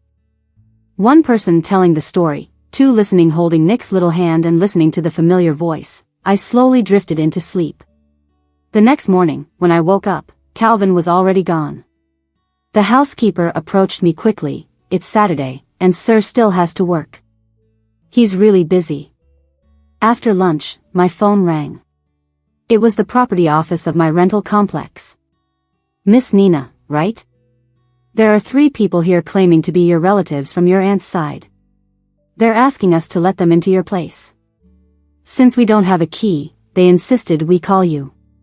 The phone was taken over, and Larry's angry voice immediately came through. "So, blocking us, huh? Let me tell you, grandfather's old house won't be yours, and neither will the child. We have the will. If you don't want a proper discussion, just wait for the police to get involved." "Don't talk so harshly, you might scare her away," my aunt chimed in softly. "Nina, can we meet and discuss this calmly? I watched you grow up. When grandfather went out scavenging, didn't he always leave you at our place? Larry and you ate the same food. We never mistreated you, right? In a way, I helped raise you. I'm not asking for you to support me, but you can't just take our family's only grandchild and run away. All right, I interrupted her. We really should talk. Wait there, I'll come to meet you. I hung up, returning to the living room where Nick, not having preschool today, was playing on his watch phone. I walked closer and heard he was talking to Calvin. Uncle, isn't today the weekend? Why aren't you home? Uncle has something to do today. Calvin's words were interrupted by a female voice. Calvin, did I leave my coat at your place? I knew that voice. It was Jenny, the star of the industrial design department in college, my senior. The background noise was a bit chaotic, but I could still hear Jenny's sweet laughter. My heart felt like it was stabbed. I walked over and hung up the phone. Mom? Nick looked up. Uncle is busy, you can't just call him out of nowhere, alright? Though Nick seemed a bit unhappy, he nodded. Auntie, I need to go out to pick up something from the old house. I might be back late today, so please watch Nick for me. Sure, can you manage alone? Want me to ask the man of the house? She asked with concern. No need. He's busy, no need to bother him, I smiled slightly. I just need to pick something up. Back at the rental complex, my aunt's family stood at the door, looking impatient. When I unlocked it, they barged in with the utmost arrogance. Ugh, living in such a dump, Larry scoffed, kicking a cardboard box. How could you possibly keep the child? I followed them in, making sure not to lock the door. I heard you made the kid sick recently, even had to take him to the ER, Larry raised an eyebrow. We will hold you responsible for raising him so poorly. My aunt faked a smile. Nina, we're family. Actually, raising the child with Larry might be best. We can help, and nothing like this will happen again. This was dangerous. Nick suffered a lot. Honestly, you're really responsible for it. If we take this to court, you probably won't win. I forced a smile. Yes, this was my fault, and I admit that. But how did you know about Nick's illness? My aunt's face froze for a second, then she smiled again. It's just a coincidence. I have a friend at the children's hospital. Is it because you have a friend at the hospital, or because there's someone here? What do you mean? Larry's tone was harsh. A woman on the second floor here is struggling financially, and her son is unemployed. Her grandson plays with Nick. The afternoon Nick got sick, she visited with her son and grandson, bringing a box of sliced fruit to our home, I said calmly. I didn't think much of it at the time. I got a work call, and by the time I got back, Nick and his grandson had split the fruit. That night, Nick had a stomach ache. I looked at Larry. You know his son, don't you? Don't you put words in my mouth. Larry raised his voice and yelled at me. You're just mad 'cause you didn't watch your kid, and now you're trying to pin it on me? Did you pay him? Or did you promise him something? I acted like I just realized something. But do you even have money? Doesn't seem like it. You're old, broke, no wife, no kids, no job. Veins popped up on Larry's face. You? I kept poking. That's how your ex left you? I heard she told everyone you were impotent. Larry lunged at me, grabbing my collar. I'll show you if I'm impotent today. I laughed, teasing him. Really? A real man owns up to his actions. You got someone to help you mess up the fruit for Nick, just to blame it on me, right? There are only a few of us here, and you got the guts to tackle me, but you won't admit what you've done? What kind of man are you? I whispered in his ear. Larry, you're not a man. I knew this family too well, and I knew exactly how to piss them off. Sure enough, anger flared in Larry's eyes. Yeah, I did it, so what? I own it. Let me tell you, if you don't cooperate this time, I'll keep coming after you. My aunt and uncle stepped in, not to stop Larry, but to back him up with cold threats. Nina, since you guessed it, let's just lay it out. Don't take what's not yours. We don't need you, but we must have Nick. And your half of the house, hand it over. Hand it all over quietly, and we'll leave you be. But if you don't, we can't guarantee your safety. I glanced silently at the hidden camera behind the coat rack. the one I'd set up earlier. "Aunt," I faked like I was trembling, just like when I was a kid, clutching my head, eyes teary. I was wrong, spare me. If you can promise to raise him well, I'll give you the house and Nick, okay? Just let me go." They exchanged glances, a satisfied look in their eyes. "That's more like it. We can promise you, we're very interested in raising him. But a few years ago, you didn't want him. Back then, since Nick's parents died so tragically, no one wanted bad luck, right? At the time, we didn't want him, but from now on, we'll treat him like our own grandson. Isn't there another reason?" I asked softly. "What other reason could there be?" "Back then, someone told us he was bad luck." "Oh, we were just confused. From now on, he'll be Larry's kid. When Larry gets old, Nick will look after him. So you didn't want him because of bad luck, and now you want him back for the compensation and to have someone to look after you when you're old?" I said calmly. "Don't push it. We already said we'd take him as our son. Isn't that what a son should do?" Larry shoved me, and I slammed into a metal cabinet, scratching my arm up pretty bad. I gritted my teeth against the pain. But since they'd owned up to everything, there was no need to pretend anymore. "Aunt," I leaned against the cabinet with a sarcastic smirk. "I still call you Aunt 'cause of the blood from our grandpa." The three of them froze for a second. "Get lost, the kid, the house, forget it." "Nina." Larry charged at me furiously, "You messing with us? You really want the house and the kid that bad?" I asked, smiling. "Want me to remind you? Forgot what the fortune teller said? Do you know what's in that house now? It's filled with Michael's stuff, blood-stained phone, a torn wallet, rusty old keys. You got no fear of bad luck now because you want cash, huh?" Larry's grip on my collar loosened for a second, then he swung at me again. I raised my hand, pulling a pepper spray I had hidden behind the cabinet and spraying it right in his eyes. Larry fell to the ground, clutching his eyes in pain. "What did you do?" Aunt and Uncle rushed to Larry, shouting angrily. "What did you do to my son?" I laughed. "What did I do?" "Just teaching him a lesson." Aunt stared at me, dumbfounded, swearing as she struggled to hit me. "You really think you're someone, huh? You're not even a part of our family. No blood ties. What gives you the right to take our stuff? Hand it over." "What are you doing?" A voice boomed in, dripping with rage, freezing me in place. I turned to see Calvin standing at the entrance, an icy vibe radiating off him. "Who are you?" Aunt was stunned. "Calvin?"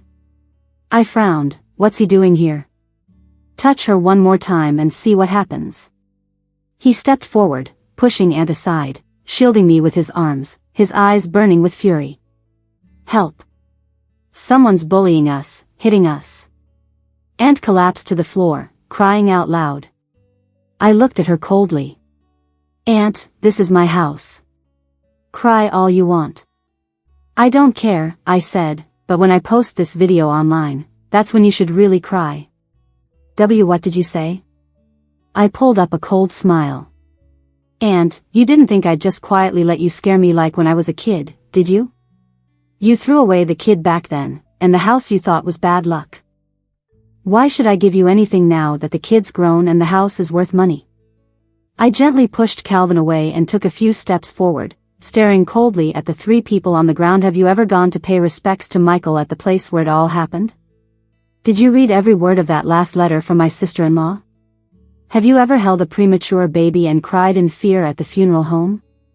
Have you ever taken a child with a 104-degree fever to the hospital in the middle of the night? Have you budgeted every month to give your child good nutrition while also figuring out how to save money to pay off debts? Have you ever been a single mom constantly watched by creeps, so you always carry pepper spray and an alarm? Have you ever listened to pounding on your door in the night, calling the cops while holding your child and shaking?" I was getting more and more worked up. "Have you ever?" "Nina." Calvin came up and grabbed my trembling hand. "This child isn't a tool for you to use to support your own son in old age, and that house is Nick Esuri not getting a dime. I pointed to the door. Nick and I have nothing to do with you. You three, get out of my house. You. My aunt pointed a finger at me, but I didn't care. If you don't leave, wait for the cops to show up, Calvin said coldly. If you stay, you might not be able to get out later. After a moment, my aunt and uncle helped Larry, who was still rubbing his eyes in pain, and awkwardly left. But after a few steps, my aunt suddenly turned back and shouted at Calvin, Nina repaid our kindness with betrayal, stole a child, tricked us out of a house. She's a liar, didn't she lie to you too? Are you stupid for helping her?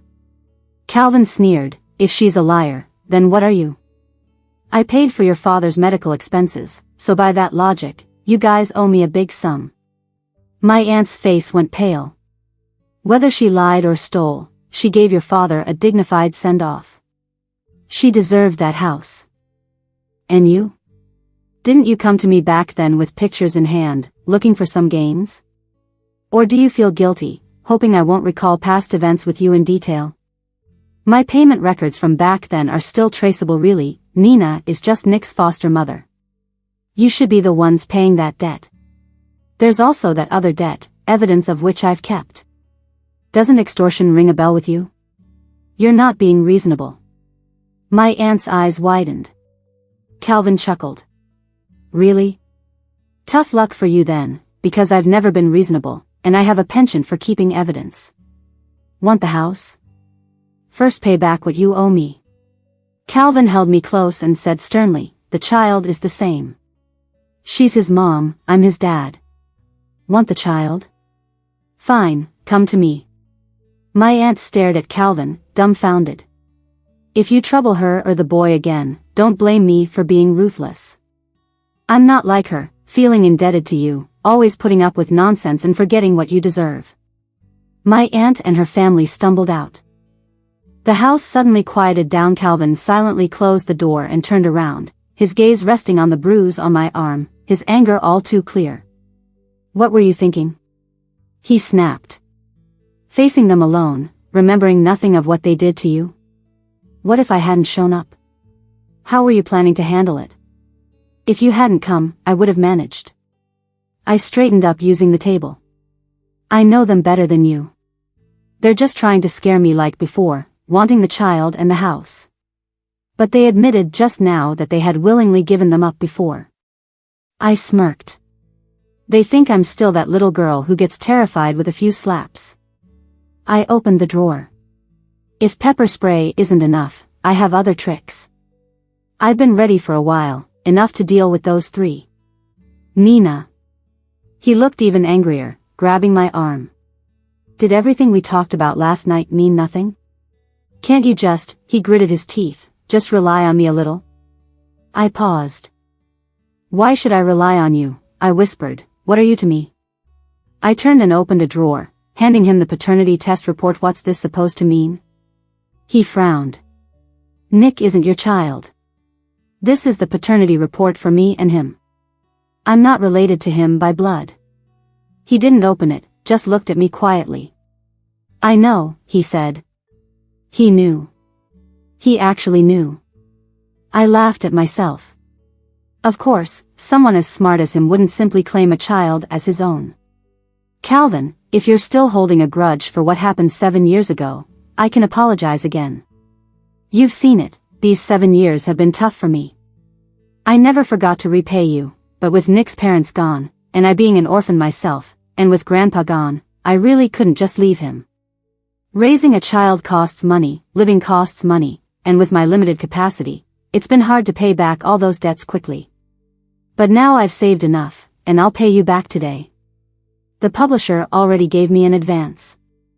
My savings are enough to repay you with interest for what I owe from 7 years ago. Don't go on, he said. I shook my head. All these years I've done right by everyone except you. The wound on my arm was throbbing with pain. I fought hard to hold back the tears. I've regretted so many times approaching you with motives, leading you through deceit, lies, and threats. I'm truly sorry. I could have gone to someone else, someone older, for a simple financial transaction. But I was greedy. I didn't just want money, I wanted to be with someone I liked. He looked at me, stunned. I actually knew about you long before, I said with a sad smile. When Jenny was with you, we were part of a cross-year design group. You'd always pick her up from our meetings. In the beginning, even I didn't know why Calvin was the first person that came to mind. Later, I realized I liked him. I'd been unintentionally following this flashy business school star well before he and Jenny went public. Long before I saw him daily picking her up from school. I had wanted to confess all this long ago, but explanations have always hit a wall, especially when he lost patience and told me to leave. Calvin, I smiled bitterly, you see, I'm this kind of person. I'll manipulate family, covet someone else's boyfriend, and exploit a boyfriend for money. Even I find myself repulsive. Nina, he stepped closer. Don't be kind to me, Calvin. I whispered, if you're being nice just to get back at me so I can experience the pain you went through, you've succeeded. You may not know, you might not believe it, but these past 7 years, I've dreamed of you often. Of the days we were together, of our breakup, and each time I wake up, it feels like a punishment. Every time I wake up from a dream, I just don't want to dream again. So I force myself not to sleep. It's not like that, he said. I paused for a moment. If you're being nice to me out of pity because of our past, there's no need. These 7 years, I've learned to survive on my own. I can solve my problems independently. I don't need to rely on others or let anyone bully me. I don't need your charity or concern. Because if it's concern given out of charity by him, even now, I'd get confused, misunderstand, and find it hard to let go. After I wire you the money, Nick and I will move out. That way, are we square? I hesitated. He gave a bitter smile and asked, Nina, do you really want to cut ties with me like that? I asked him directly, do you still like me? He moved a step closer to me. I was taken aback and stared at him. Why do you insist on that question? I turned my head away, speaking in a calm voice. Since we reunited, it's like he's asked me that question more than once. He paused, then said, are you so afraid to like me? Yes, I am afraid. Someone like me, getting a second chance at life from my grandpa, having had love from Calvin, is enough. I don't dare to hope for more. I don't want to experience getting and losing again. I lowered my head and shook it. I don't like you.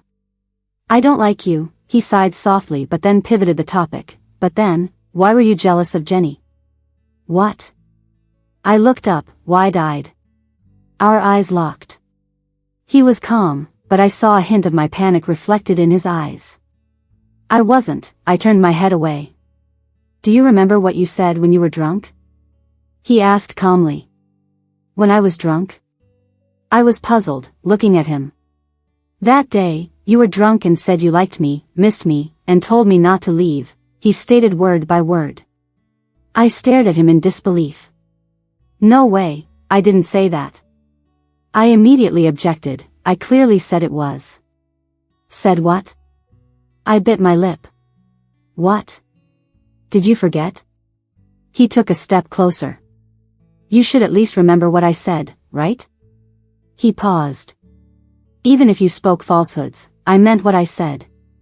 Nina, are you so cowardly that you remember your lies yet forget my truth? I said I liked you. What about you? Do you really not like me? He took another step forward. I stepped back. If you don't like me, why did you make me noodles, cover me with a blanket? You didn't see me after I said I liked you, and yet, you couldn't let me go? I gave you the key the next day and freed you. Why haven't you left? He had me cornered. He put a hand against the wall, trapping me in his space, staring into my eyes. Nina, I'm begging you, please tell me the truth. The tears welled up uncontrollably. For a moment, the sadness from 7 years ago, the grievances and reluctance from 7 years later, felt like a flood that couldn't be stopped. I knew I didn't have the right to be angry at him, but with him pushing me like this, my rationale vanished instantly. The tears, like a torrent, gushed out. Let go of me. I cried with deep sobs. No, he said firmly, tell me the truth, and I'll let you go. I tried to break free, but he simply caught me in his arms. Let me go. I cried again. He let me hit him as I wanted but didn't loosen his grip. Tell me, Nina. Yes, I do like you. I finally broke down, pouring out everything I wanted to say. Because you said you liked me, I couldn't move, I felt drawn to stay. I know I shouldn't be having these thoughts about you anymore, but I can't help it. I just wanted a few more days with you. I still like you even today. Why do you have to force me to say it? I like you, which is why I can't handle you being nice to me, because I won't be able to let go. It's been 7 years. I want to let go. Calvin, I really want to let go.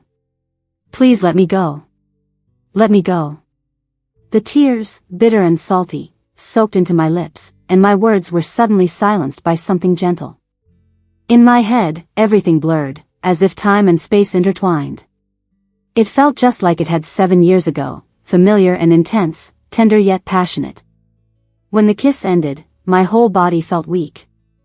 My tears blurred my vision, but I still pushed him away.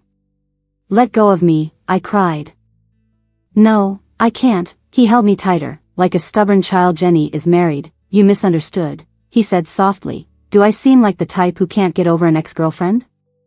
Aren't I your ex-girlfriend? I cried. Who said you're an ex-girlfriend? He held me firmly. You've always been my girlfriend. No, I'm not. After a moment, I processed it and pushed him hard. We broke up. You told me to leave. I was clearly angry, but he laughed. You're finally acting like a girlfriend, crying and being unreasonable. Who's being unreasonable? I got even angrier. Did I ever say we broke up? He released me, speaking slowly, in anger. I told you to leave, and you did. Do you know how I spent these 7 years searching for you? 7 years, Nina. How many 7 years do you think a person has? His eyes glistened with tears. You listened to me so well. I said leave, and you left without a trace. You left nothing behind, just a year's worth of memories. Do you know how I've lived these 7 years? You said you dreamed, but what about me? I dreamt of you every day, regretting why I couldn't control my temper, why I said those harsh words. I searched for you so long and finally heard you were back in Sea City. But so much time had passed, I wasn't sure if you'd forgotten us, or if you might still like me. If you don't, could you like me again? I had no choice, so I made up an excuse to see you, even accepting the child. But when I saw you, I got mad. Mad at my own reckless words back then, mad at how you left so decisively, and mad that you only wanted to clear everything between us. He held my face. If you'd only given me one nice word, I'd have surrendered, but you kept pushing me away. You didn't say anything nice to me either. I turned my head. After a moment, he chuckled. Then let's call it even, okay? Before heading back to the apartment, Calvin took me to the hospital. I got a tetanus shot, and a nurse came to treat my wound. You'll need to rinse this out, it'll sting a bit. I nodded. Suddenly, Calvin asked, Nurse, how many times does it need to be rinsed? Once is enough, the nurse said. It might hurt a bit. It's okay if it hurts, Calvin said. Rinse it a few more times, so she'll remember and not take on things alone next time. The nurse paused for a second but didn't hesitate at all, pouring the antiseptic on me. The sudden sting was too much, and tears just burst out of my eyes. Through my blurred vision, I saw someone quickly approaching. Hey, nurse, Calvin asked anxiously, isn't this too painful? Is there a gentler way? Do it slower, she's scared of pain. That's enough, it looks clean enough now. The nurse looked at Calvin with an incredulous expression, like he was out of his mind. Then she turned to me with a sudden burst of kindness. Miss, your lips might be a little swollen, you might want to see a doctor about that too. Thank you. My face was hot as I glanced at the cause of all this fuss, who seemed as calm as ever. Later that night, after putting Nick to bed, Calvin pulled me into the bedroom. About Jenny, he started, I haven't told anyone before to protect her privacy. She's not really in our circle. I pretended to be her boyfriend because she helped me once before, so I agreed to help cover for her. After we broke up, she went to Holland and got married, and hasn't been back since. I stared at him blankly. Are you saying you and Jenny were fake back then? He nodded, yeah. But I ran into her recently, and she said she came back to make up for regrets. Her dad's getting old, and his health has been declining this past year. They fell out back then, and now they reconciled. She's an only child and has been traveling for years. It's time she came back to handle the company.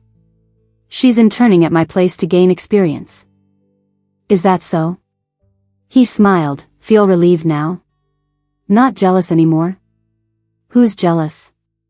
I turned away, but something still didn't seem right. But didn't you get really upset back then because she dumped you? You even went out drinking. That? He sighed quietly. I had to act a bit heartbroken. He smiled slyly. How else could you have chased me? I stared at him, wide-eyed. You mean you were helping me all along? I ran into his arms. You liar, I sniffled. He laughed. You just figured that out? You're so annoying. In that moment, everything felt like it was going back to the way it was. Calvin, I really hate you. He paused, then laughed. I know. He gently kissed my forehead. So, keep hating me forever. The next morning, I didn't wake up until 11. Next to me was already empty. After a quick wash, I opened the bedroom door and was surprised to find Calvin sitting in the living room, reading and drinking coffee. Nick and the nanny aren't here, he said to me. I took Nick to preschool, and the nanny's taking a few days off. I was still a bit groggy from sleep and nodded. Well, since she's not here, I'll cook today. No need, he closed the book. You won't have the energy to cook for a while. Why not? How will you cook if you have to work? I'm on vacation, he paused. 7 days off. Vacation? Why? I asked, sipping my water. What do you think? He looked at me, leaving me blinking in confusion.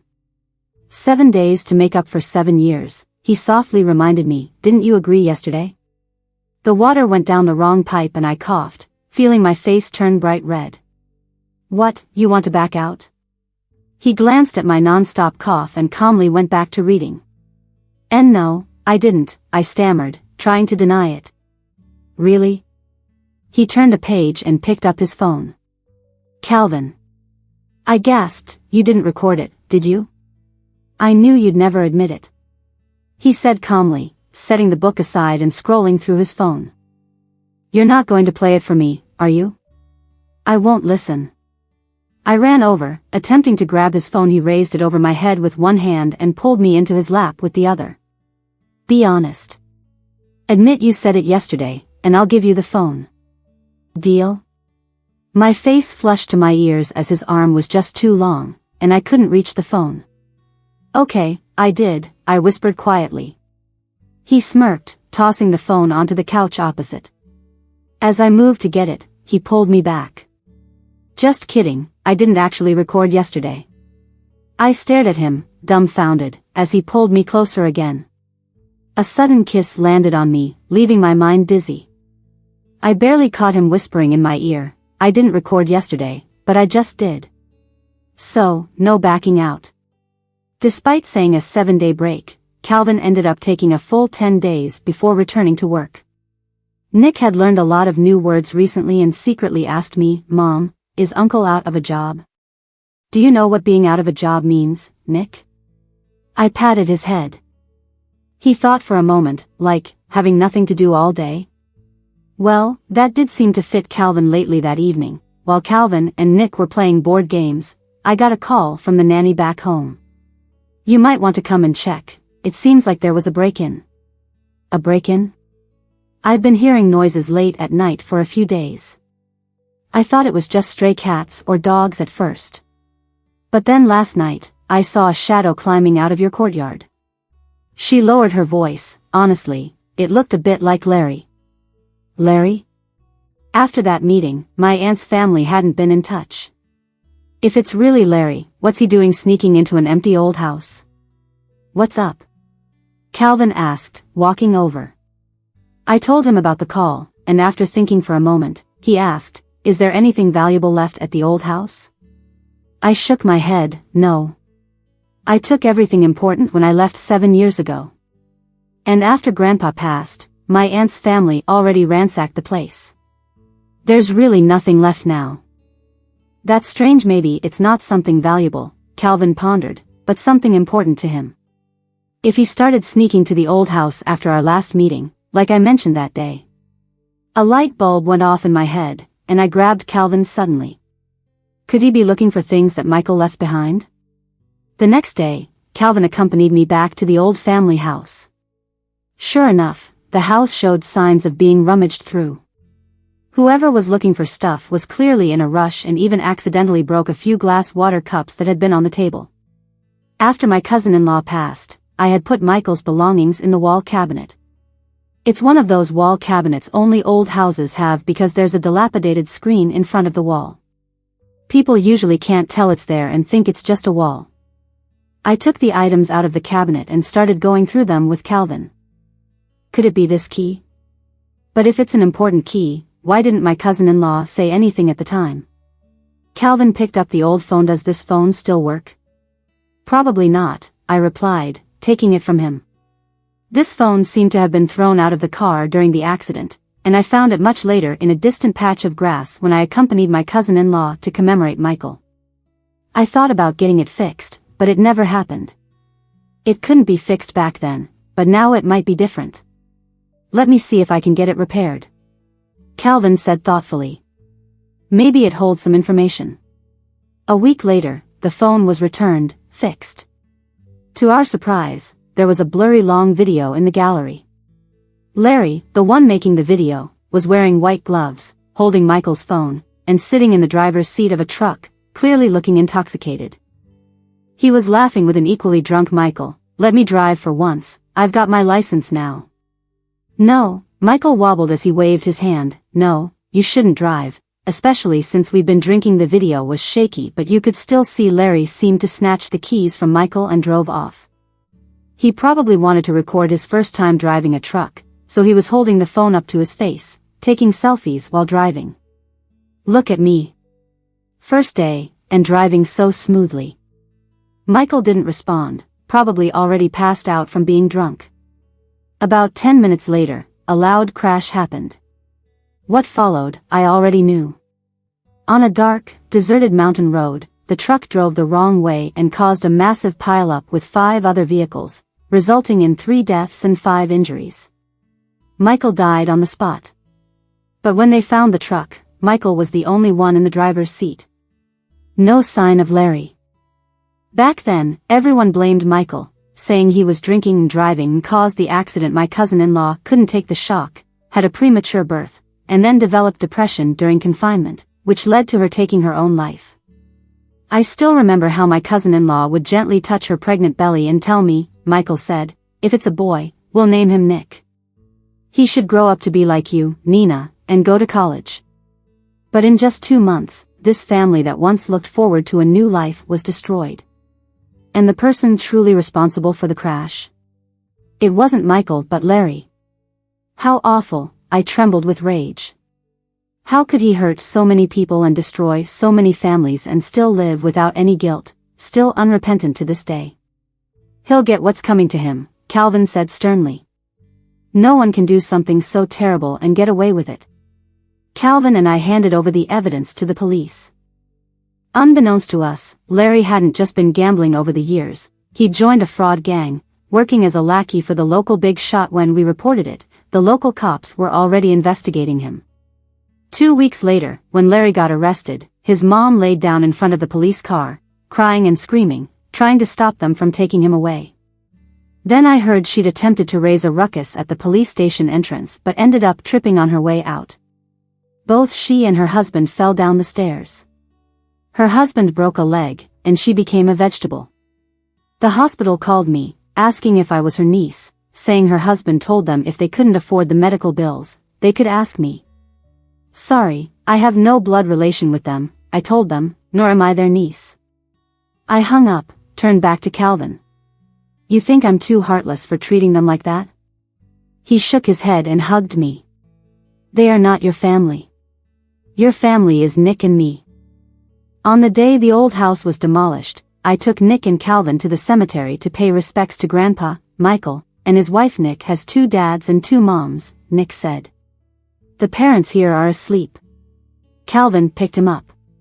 Nick, you should visit your great-grandpa, grandpa, grandma, and parents here often. They all love you very much. I hadn't told Nick about his biological parents before to protect him from feeling inferior to other children, which is why I let him call me Mom. I thought it's okay if he doesn't have a dad, as long as he has me, his mom. But what he should know, he must know. Nick may not understand now why he has 2 dads and 2 moms, but gradually, he will.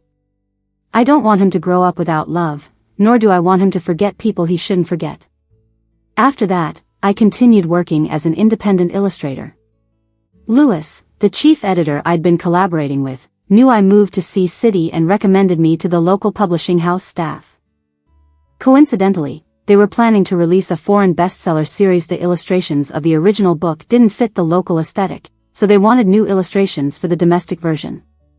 But none of the design studios they found pleased the original author. So Lewis encouraged me to give it a shot. The book's translation was done by my wife's sister. Lewis chuckled over the phone. I heard the publishing house struggled to find the right illustrator, and you were the first person that came to my mind.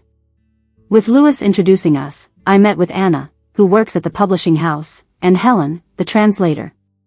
We all hit it off right away. I submitted a few of my previous works, and the original author wanted to do a video chat with Helen and me after seeing them. After several exchanges, Helen and I got pretty close. We became good friends and chatted about life beyond work every now and then. Your boyfriend is Calvin?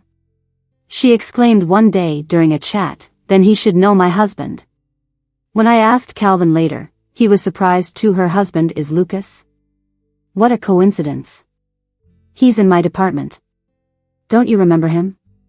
I blinked, trying to remember. I really don't recall. You're the only one from your department I was close with. I was so into you, I didn't really notice others. True, he nodded. You should have some memory of his cousin, Tim. He's a year younger than us, always on the school homepage. Nobody from school didn't know him back then. I tried to remember and then realized, the academic genius? Yeah, he's an associate professor now. My company even hired him as an independent director. It really is a small world. I marveled softly. The world is small, he smiled, pulling me into a hug. Otherwise, why would you end up right back with me after 7 years? A few days later, Calvin forgot some material for work. I brought it over during my lunch break. While waiting for him at the cafe on the first floor, I overheard some employees gossiping next to me. Have you noticed? Calvin's been in a great mood lately. Yeah, and when have you ever seen him leave work on time? It's rare. He's been working late less, and people in the secretarial department are not used to it. The whole company isn't used to it, honestly. Calvin showed up just then. Maybe because he rarely visited the cafe at noon, the employees seemed startled. They quickly stood up to greet him. No worries, it's lunchtime. Relax, everyone. He said before walking straight to me. Have you been waiting long? I shook my head as he held my hand in front of everyone, not letting go. In the first floor lobby, I saw his mom. I greeted her with a hi, Auntie. If you have some free evenings, come home for dinner more with Calvin, okay? She said gently. I've told him several times, seeing how thin you are. Sure. I smiled. Have you picked out a wedding dress? We're still choosing, Calvin replied. We'll decide this week. Our taste is outdated. We can't help much, she chuckled. But whatever you want, go buy it. I got it. Thank you, Auntie. Calvin squeezed my hand. You still call her Auntie, huh? What's the rush? Won't be long before I stop, she said, smiling and taking my hand. Changing terms should have a sense of ceremony, right? Don't listen to him. We'll do it properly at the wedding. Okay, I smiled. After Calvin's mom left, we exchanged glances. He said, "My mom's always liked you, you know. Even back then she had a tough front but a soft heart, helping me look for you over these years." "I know." I wrapped my arms around his. He looked at me and whispered, "How about I skip work this afternoon?" I gave him a look. Just like in school, can't be serious. Yet someone else beat me to teasing him. "Calvin, showing off in front of all the staff at noon isn't appropriate, is it?" Turning around, it was Jenny, smiling in her high heels. "If you're that bothered, I might end your internship early, so you're not really one of the staff." Calvin smirked. She turned to me, "Really, what do you even see in him?" "Keep stirring things up between me and my girlfriend, and you'll be packing today." Calvin spoke calmly. "My bad, I'll go eat." Jenny brought her hands together and left with a "see you." Watching her get on the elevator, Calvin rubbed his forehead. I'm starting to think there might be some truth to her father worrying about her inheriting their family company. In September, Nick started elementary school. I got a call from Henry saying he was being transferred to City A for work. He invited me to meet for a goodbye drink at a cafe near University C. "Remember this place?" he asked, glancing around the shop. "We often held club meetings here when there weren't enough classrooms." I nodded. "Yeah. Actually, there's something I wanted to ask seeing you again." He hesitated with a smile. "Even though it feels a bit silly, I'd hate to keep it to myself." "Nina, did you ever like me even a little back then?" I was taken aback, staring at him. He chuckled, "Tough to answer, huh? Probably not the best time for it either." He shook his head. "But truthfully, I rarely act impulsively. I've always been more cautious. Except now." "I did," I replied softly. He froze mid-reach for his cup. "It's true. I was starved for affection then. How could my heart not flutter for the senior who helped me with everything? But he was too good, kind to everyone, distant like something I couldn't quite reach. I always felt self-conscious about my background, never daring to hope for what wasn't mine. That's why, even with a slight crush, I dared not make a move." He closed his eyes, leaning back with a sigh. "If I confessed earlier, would things be different?" he asked. I shook my head. "Calvin is different. Henry was like the calm sea, soft, gentle, welcoming. Calvin, on the other hand, is a blazing fire, strong, passionate. He chased after me, surrounded me, warming my once frozen heart, igniting it until it burned brightly together." Henry sat quietly for a while before smiling. "Yeah, he and I are very different. Nina," he said, a faint bitterness in his smile. "You'll always be my lifelong regret." "I'm okay with it," he said, back to his usual demeanor. "I told you before, as adults, regrets are part of life. Things rarely go our way. I've learned to let go of many things. I don't get stuck like Calvin does. The position in the company's City A office is a huge opportunity for me. I think fate's been kind." I nodded and raised my glass, sincerely wishing, "Henry, I wish you all the best." He clinked glasses with me. "You should head back. If you stay longer, someone might get anxious." After saying goodbye to Henry, I headed to the amusement park to meet Calvin and Nick. They sat side by side in the dining area, each with a drink. I walked up and asked Nick why he wasn't playing. "Dad's distracted." "It's not fun," Nick said, unimpressed with Calvin. "And I'm more independent than Dad," Nick added. "I sleep alone and don't get distracted if Mom isn't around for a bit." Calvin cleared his throat uncomfortably. "Is he gone?" I sat next to Calvin, intertwining our arms. "What's up?" he asked. "I was designing invitations this morning," I said. "I wrote our names and remembered you once saying I looked well behaved." He nodded. "Do you remember what else I said?" I looked up. He gazed down, his eyes reflecting me. "You said," I whispered, "that if I am your moon, then you are my star, my cloud, my lover.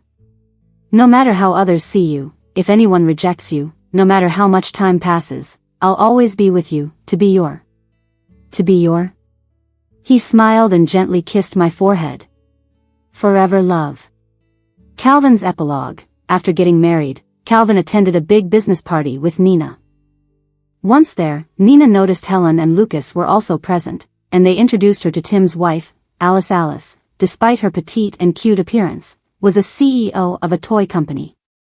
Meanwhile, Calvin playfully nudged Tim and joked, "It's rare to see a professor at a place like this." Tim chuckled and pointed to Alice, saying, "I'm just here to accompany my wife, unlike you guys." These kinds of parties can be exhausting since everyone is there to network, not really to eat.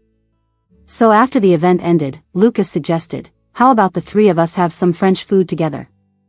The two CEOs and the professor all agreed and then looked over at their wives, seeking their approval. Their synchronized act of asking for permission seemed rather endearing.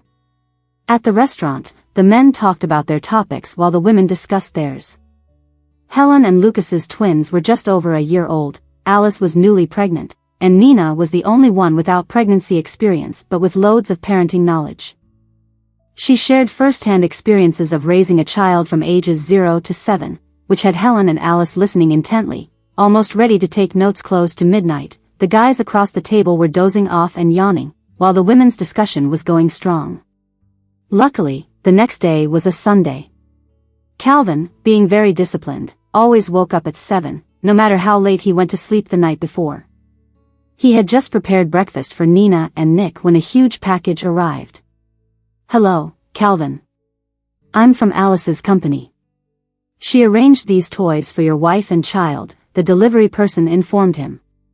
The box was as tall as a person and packed with over 50 different toys. Calvin was amazed and called Tim, who took a while to answer, sounding groggy. "Oh, that," Tim yawned. "Alice said she had a wonderful conversation with your wife last night and learned a lot. To show her gratitude, she decided to provide toys for all your kids until they're 18. Calvin asked the delivery man to help neatly arrange the toys in the living room, but an accident made him bump into a giant glow-in-the-dark Iron Man that Nick had left there. He fixed it and laughed, realizing that this very Iron Man had played a part in how he and Nina met again. Flooded with memories, Calvin sat on the floor after organizing the toys, thinking back to 8 years ago. Back then, Jenny had asked him to be her pretend boyfriend for a semester. They were childhood friends, and she had helped him before, so he agreed out of friendship and obligation. He was already a well-known figure on campus, and having a girlfriend brought even more attention. Naturally, their breakup was just as noticed by everyone. To avoid causing trouble, Jenny suggested they tell everyone that she had broken up with Calvin. Near the end of the semester, they ended their pretend relationship. Some gossips at school spread rumors about the breakup, claiming he was left heartbroken and unhappy. He just laughed it off, not bothering to correct them. With summer break approaching, he signed up for several business school courses. Since he had already taken over some of the company's responsibilities, he had no pressure to find a summer internship and wanted to enjoy the campus life while he could. Unexpectedly, he made an interesting discovery. A girl he didn't recognize kept hanging around him. He soon learned from others that she was the little beauty from the industrial design department, named Nina. "Little beauty?" He casually asked, "Is there a big beauty too?" His classmates exchanged glances. "The big beauty would be your ex-girlfriend Jenny." Calvin nodded, understanding now. Why is the little beauty from industrial design always sitting in on business school classes? Someone wondered during a break. Maybe she's into me? Stop dreaming. Guys are always intrigued by beautiful girls, and someone asked Calvin, "Calvin, what do you think?" He was taken aback. Something's up. He turned to look at her and caught her peeking at him, startled. She quickly ducked her head into her book, pretending to read. He turned back, chuckling. "I'm skipping dinner with you guys tonight," he told his friends. "I'm heading to the bar." Who said it before? The best hunters often appear as prey. Calvin was just that kind of skilled hunter. He intentionally spread the word about being heartbroken over the breakup, hoping to drown his sorrows at the bar. After all, he had to give the timid girl an opportunity, a chance to talk to him. After 3 days of waiting at the bar, she finally showed up. She was wearing a pure white dress, walking over shyly. "Are you drunk?" Need any help? He lifted his eyelids, pretending to be wasted. Who are you? I'm from your school, same grade. We've met before at a school event. I'm Nina, a junior in the industrial design department. Silly girl, Calvin chuckled to himself. Just spilling out all her info like that. You seem pretty drunk. She bit her lip, stammering, do you want me to help? Sure. He lazily placed an arm over her shoulder, still pretending to be out of it. Thanks, could you help me back to school? And that's how it started for them, both with intentions but neither realizing they'd become entangled for life. In their first year of dating, Calvin thought he was truly smitten by this girl who suddenly burst into his life. He felt he'd gone crazy, loving every little thing about her, her smiles and frowns, how she'd get mad at him, or hold on to his shirt out of fear. Growing up, there were plenty of girls chasing after him, but he had never been this enamored. She never cursed. The worst she'd say was the word hate. Calvin. You're so annoying. I hate you the most. She'd fume after he'd tease her on purpose. But as soon as he hugged her, sweet-talked her, she'd forgive him. She said one thing but meant another. Clearly, she liked him. At moments like that, he wondered if he should just marry her right after graduation. He wanted to be with her every day. Once, a wild rich kid friend warned him to be careful. Girls like that Cinderella type, they got lots of schemes. Watch out for the tricks. He brushed it off. No way. His Nina wouldn't play tricks on him. Nina had no parents, only a sick grandfather. Watching her worried about her grandpa made his heart ache. He offered to help with the medical bills. Thank you, I promise I'll pay you back. She said, eyes puffy from crying. On her grandfather's funeral day, he was late but overheard her conversation with family outside. She said, I have what it takes to make a rich guy fall for me, listen to me, and spend money on me. Do you guys have that? In that moment, he felt like all his blood froze. When their eyes met, hers was full of shock, but she didn't deny it. She admitted it. He couldn't believe it, all his true feelings over the year had been just something for her to use. She only wanted his money because he was wealthy later, he avoided her. Yet her aunt and uncle came to him, with sneakily taken photos, still insinuating money. His mom asked what he thought. As a businessman, trust once broken brings doubt in everything. Sneak photos? Really sneak photos? Or did she plan for them to take it? He thought he was in control of their relationship the whole time. But he was just the one caught in a game. To her, what was he? A foolish ATM? Calvin had always been a proud guy with reason. But this time, his pride and dignity seemed shattered. Anger overwhelmed him, and he lost his usual calm and rationality. Give it to them, he felt like a joke, and ask her how much she wants herself. Nina refused the money, insisting on seeing him, trying many times. He was in pain, thinking about her only made it worse. He didn't want to see her, didn't know why she still did. Hadn't they offered to pay her? Was she just reluctant about losing a long-term ATM? Surely, keeping this fool meant a continuous money flow, maybe not such a bad move from her side. So, he agreed to meet. Nina cried, saying sorry, admitting to using him but claimed she truly liked him, asking him to hear her out. Seeing her, for some reason, hearing like made him even madder. His anger made him unable to listen to any of her explanations, only smirking. Do you think you're so valuable or my love was cheap? She looked at him, lips trembling. He'd never seen her cry so much in front of him. Get lost. He feared if he looked more, he'd soften, so he turned away, telling her for the first time, seeing you makes me sick. She didn't leave, said a lot, but he didn't listen. Nina, get away and don't ever show up in front of me again. That was the last thing he said to her that day. After hearing that, Nina finally wiped her tears, no more explanations. Sorry, I'll pay back the money for sure, her voice as light as a feather dropping. I know. I won't bother you anymore. If he'd known she'd vanish from his life for 7 years, back then, he'd have held her tight, laid down his pride and listened. But there's no if. Months later, he calmed down and began to think things through rationally. Memories of them kept surfacing. Being a sharp businessman, he usually detects lies instantly. She was so timid at first, barely daring to talk. How could she have fooled him for a year without him noticing? Maybe she did mean to use him initially, but the feelings, those were real too. Realizing this, he regretted acting impulsively.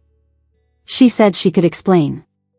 Whatever misunderstanding, talking it out could solve it. But he couldn't find her anymore. He went to the company where she was supposed to have a job after graduation, but they told him she never joined. Then he went to her hometown and met her aunt's family. They mumbled about not knowing her whereabouts after taking his money. This family became all sycophantic. Maybe it's because they knew he and Nina broke up. They even quickly distanced themselves from her, saying, she ran away shortly after graduation. Adopted kids are just never the same. Don't worry, Mr. Cheng. We have nothing to do with her anymore. As he left, her cousin Larry smirked and said, women like Nina are everywhere. If you still fancy that type, hit me up. I'll find you some, all matching your taste. Looking at their greed, he was more certain that Nina didn't join them in blackmailing him with that photo. She never took him to meet any relatives except her grandpa. When he asked her, she just brushed it off, saying she wasn't close to them. Turns out, that's how she was treated by her family. Why didn't he notice sooner? Over the year they were together, he enjoyed all the good she brought but never sought to understand her struggles.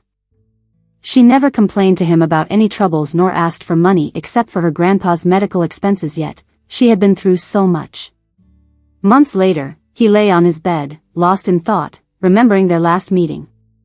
What did she say when he told her to get lost and that he never wanted to see her again? She simply said, got it. I won't bother you anymore. He covered his eyes with his arm.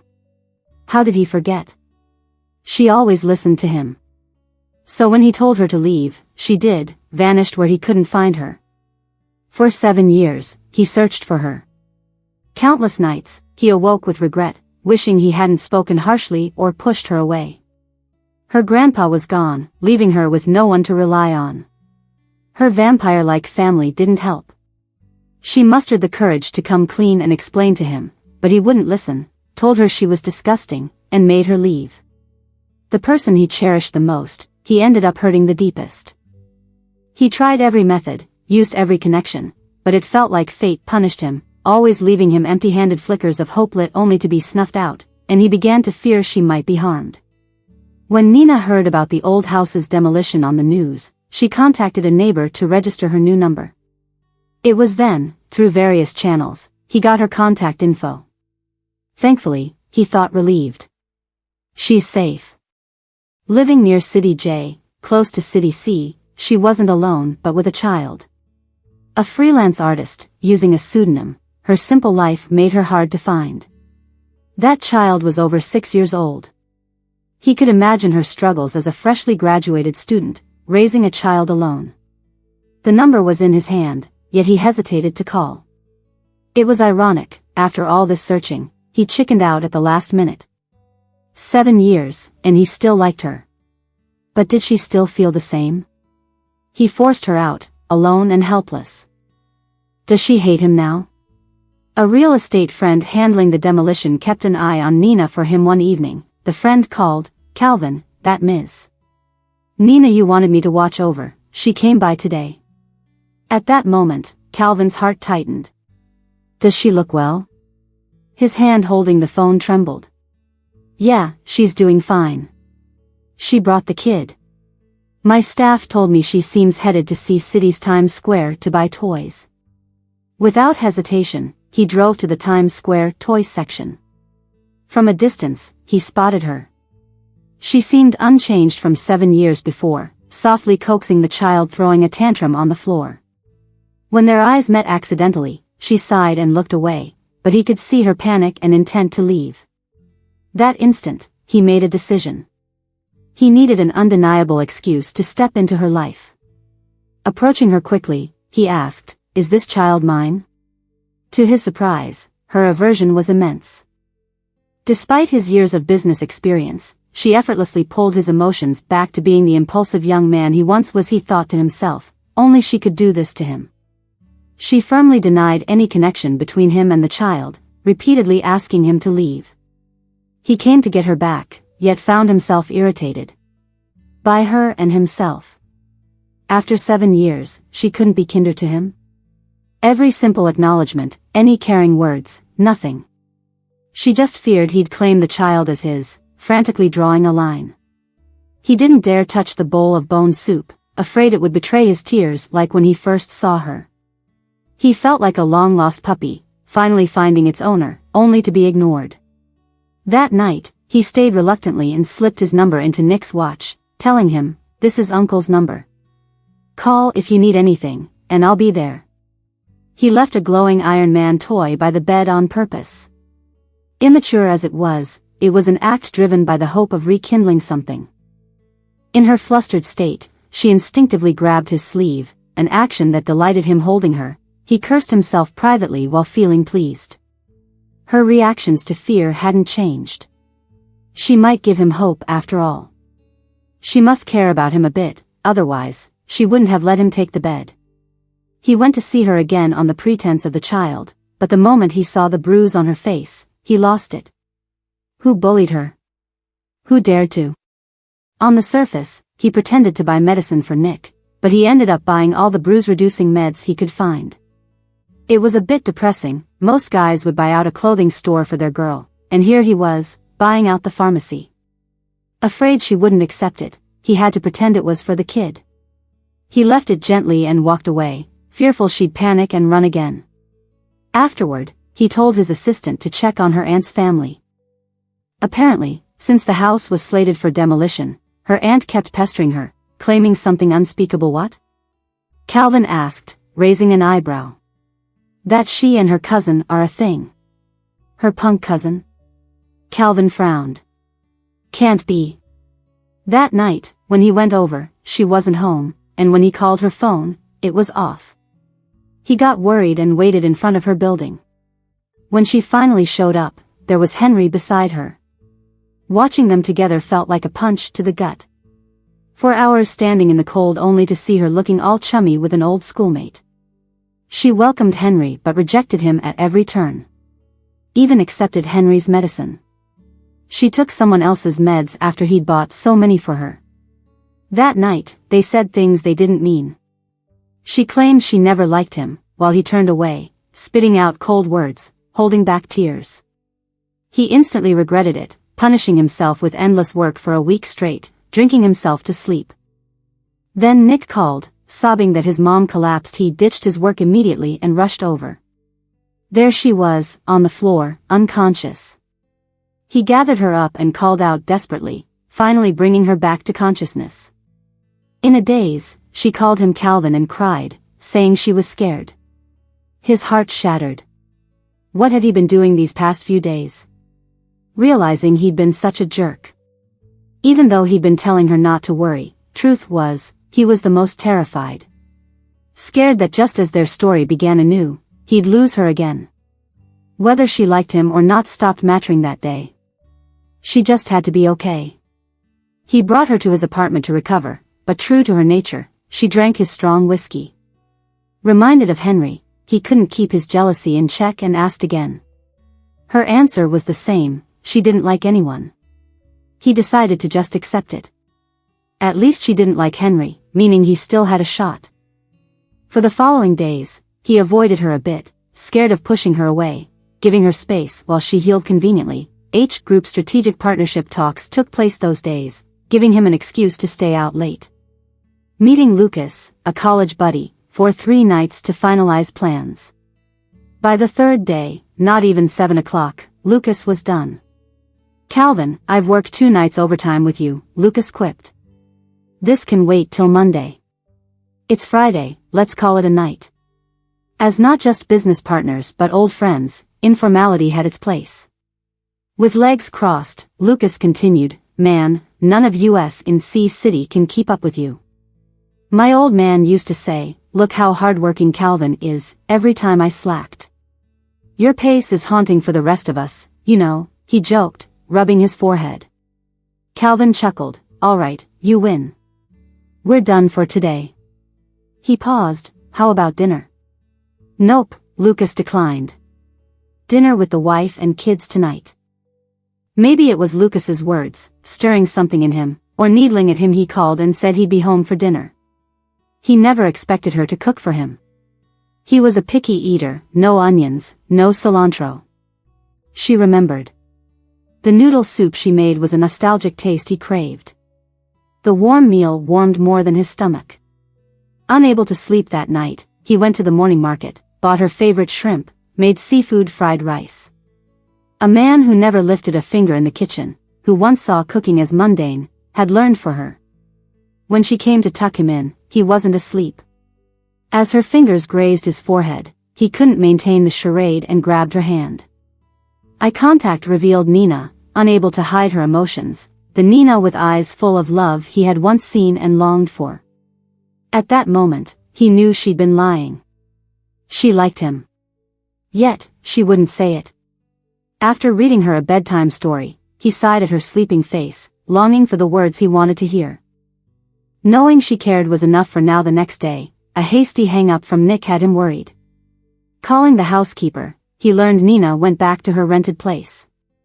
He rushed over, finding her confronting her aunt's family. No longer the girl who could be bullied, she stood her ground, 3 against 1, yet holding her own. Prepared for this showdown with recordings and pepper spray, she played them at their own game. Hearing her recount her life with Nick, each word pierced his heart. He hadn't been there for 7 years, couldn't be her rock. She'd been through hell yet stood undeterred and strong, relying only on herself. They finally talked. She misunderstood his relationship with Jenny, thinking his kindness was pity or revenge. Again, she tried pushing him away, denying her feelings. But he knew she was scared, afraid to get hurt. He'd let her go once, but not again. He couldn't let her escape.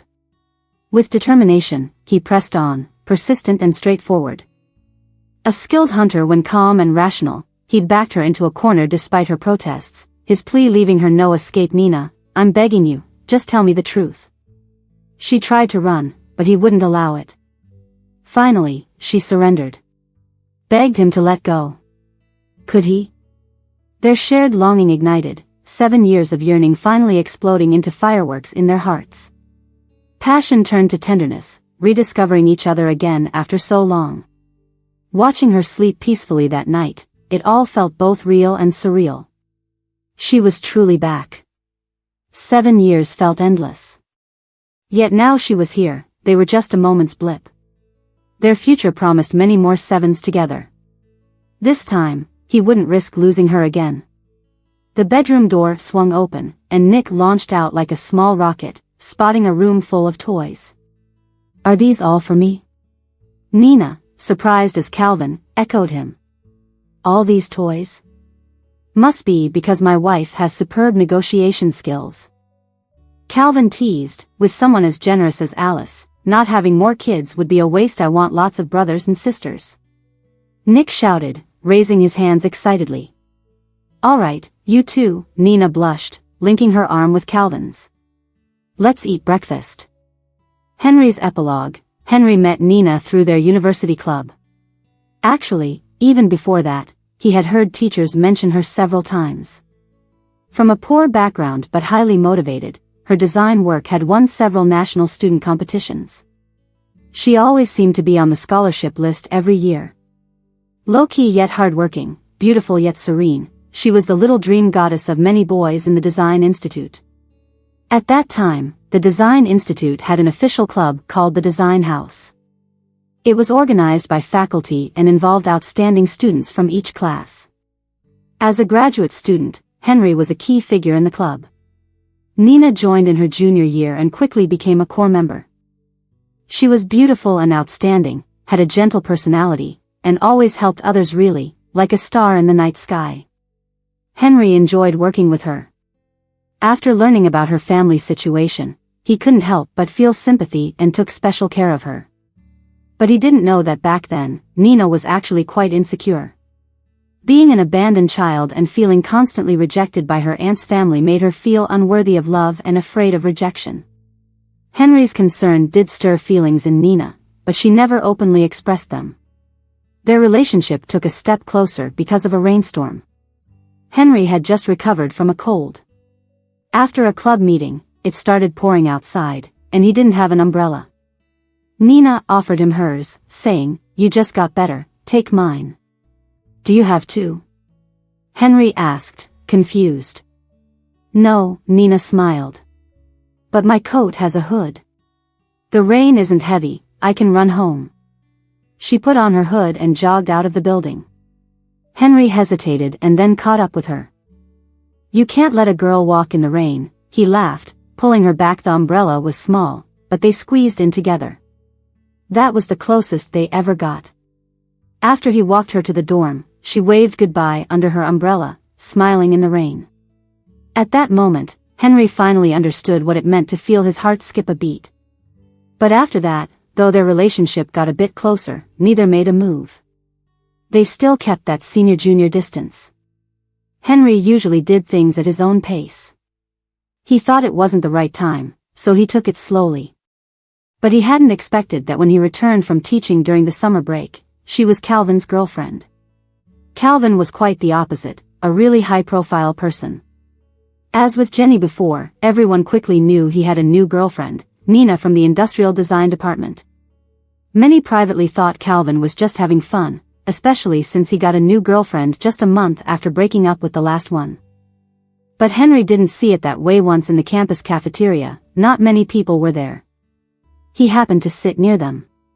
Although they were eating, it was clear Calvin's attention was on Nina. "You should eat more," he insisted, giving her his meatballs. "You eat less than a cat." Nina protested.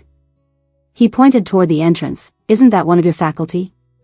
Taking advantage of her distraction, he quickly kissed her cheek. She flinched, but he wouldn't let go. Her face turned red, and she playfully hit him, "Eat properly." He laughed, looking at her affectionately. "You're a senior now. Why are you still scared of teachers when dating?" "All your fault," Nina murmured. "The other day, our faculty asked if I'm friends with Calvin from the business school." Though she was complaining, the expression on her face was something Henry had never seen before. Henry noticed she seemed different after just a few months. Another time, 2 months later. There was a meteor shower prediction that night, so many students went to the field early to secure spots to watch his research group arrange to go, and when he got there, he noticed many people were already there, including a couple not far ahead of them. Despite being nighttime, despite only seeing their backs, Henry immediately recognized them as Calvin and Nina. Calvin was sitting behind Nina, encircling her with his arms. Nina was staring unblinkingly at the sky, while Calvin, clearly not interested in the sky, watched her instead. "Did you see that, Calvin? There's one," she exclaimed, shaking Calvin's arm excitedly as she looked up. Calvin wasn't looking at the sky but lazily replied, "Yeah, I see it." She turned, about to say something when the boy behind her kissed her suddenly. Henry looked away, feeling a blockage in his chest. He felt a little unwilling. After all, he knew her first. He once had the chance to have such a her. After that, he couldn't help but wish he'd skipped the teaching trip that summer, but time doesn't go backward. She was now Calvin's girlfriend, and Henry wouldn't become a homewrecker. Later, he focused on his studies, left the province with his mentor for a project, and when he returned to his 3rd year, he heard Calvin and Nina had broken up. No one knew why, seemed Calvin initiated it. He couldn't reach Nina, so he asked Daisy, who said Nina left, didn't go to the company she'd signed with, and never contacted anyone again. That was his second miss. They didn't meet again until 7 years later. Daisy, working at the same company, mentioned casually over a meal that Nina had returned to City C. She brought Michael's child, still single. At that moment, Henry's heartbeat raced for a second. In those 7 years, he'd had girlfriends. But for one reason or another, they never lasted. Even while dating others, he'd think of Nina. It was like she was a once bright star that disappeared, leaving a mark, but no trace. He thought maybe fate gave him a second chance. But he was a step slow again. Calvin found her first, saved her, and took her home first. Given a second chance, he thought he'd have an opportunity. Yet every step, he still fell behind Calvin. Step by step, he fell further back. Calvin's love was as it was 7 years ago, bold, intense, unromanticized. In the hospital hallway, with just a glance between the two, Henry felt Calvin's obvious determination. He didn't want to lose, but could clearly sense those two had a magnetic field not just anyone could enter or interrupt. The last meeting, Nina told him Calvin was different from him. He finally understood. Maybe from the start, when he didn't take that step, when he missed that summer, when he tried to accept others, it was destined he'd lose this love race. Calvin waited where he always was. Henry moved forward. Starting wrong, every decision after that made it impossible to catch up. September, the month when students begin the school year. He once watched them date, heard about their breakup, and now, he was saying goodbye. He had regrets before, felt remorse. But now he felt a sense of relief, letting go. City A was far from City C, a place where a new life awaited him. As the plane ascended, he took one last look at City C. A mass of buildings below, an endless sky above. He leaned back, closed his eyes, and silently wished well. Goodbye, Nina. He smiled slightly. Wishing you every blessing and happiness year after year.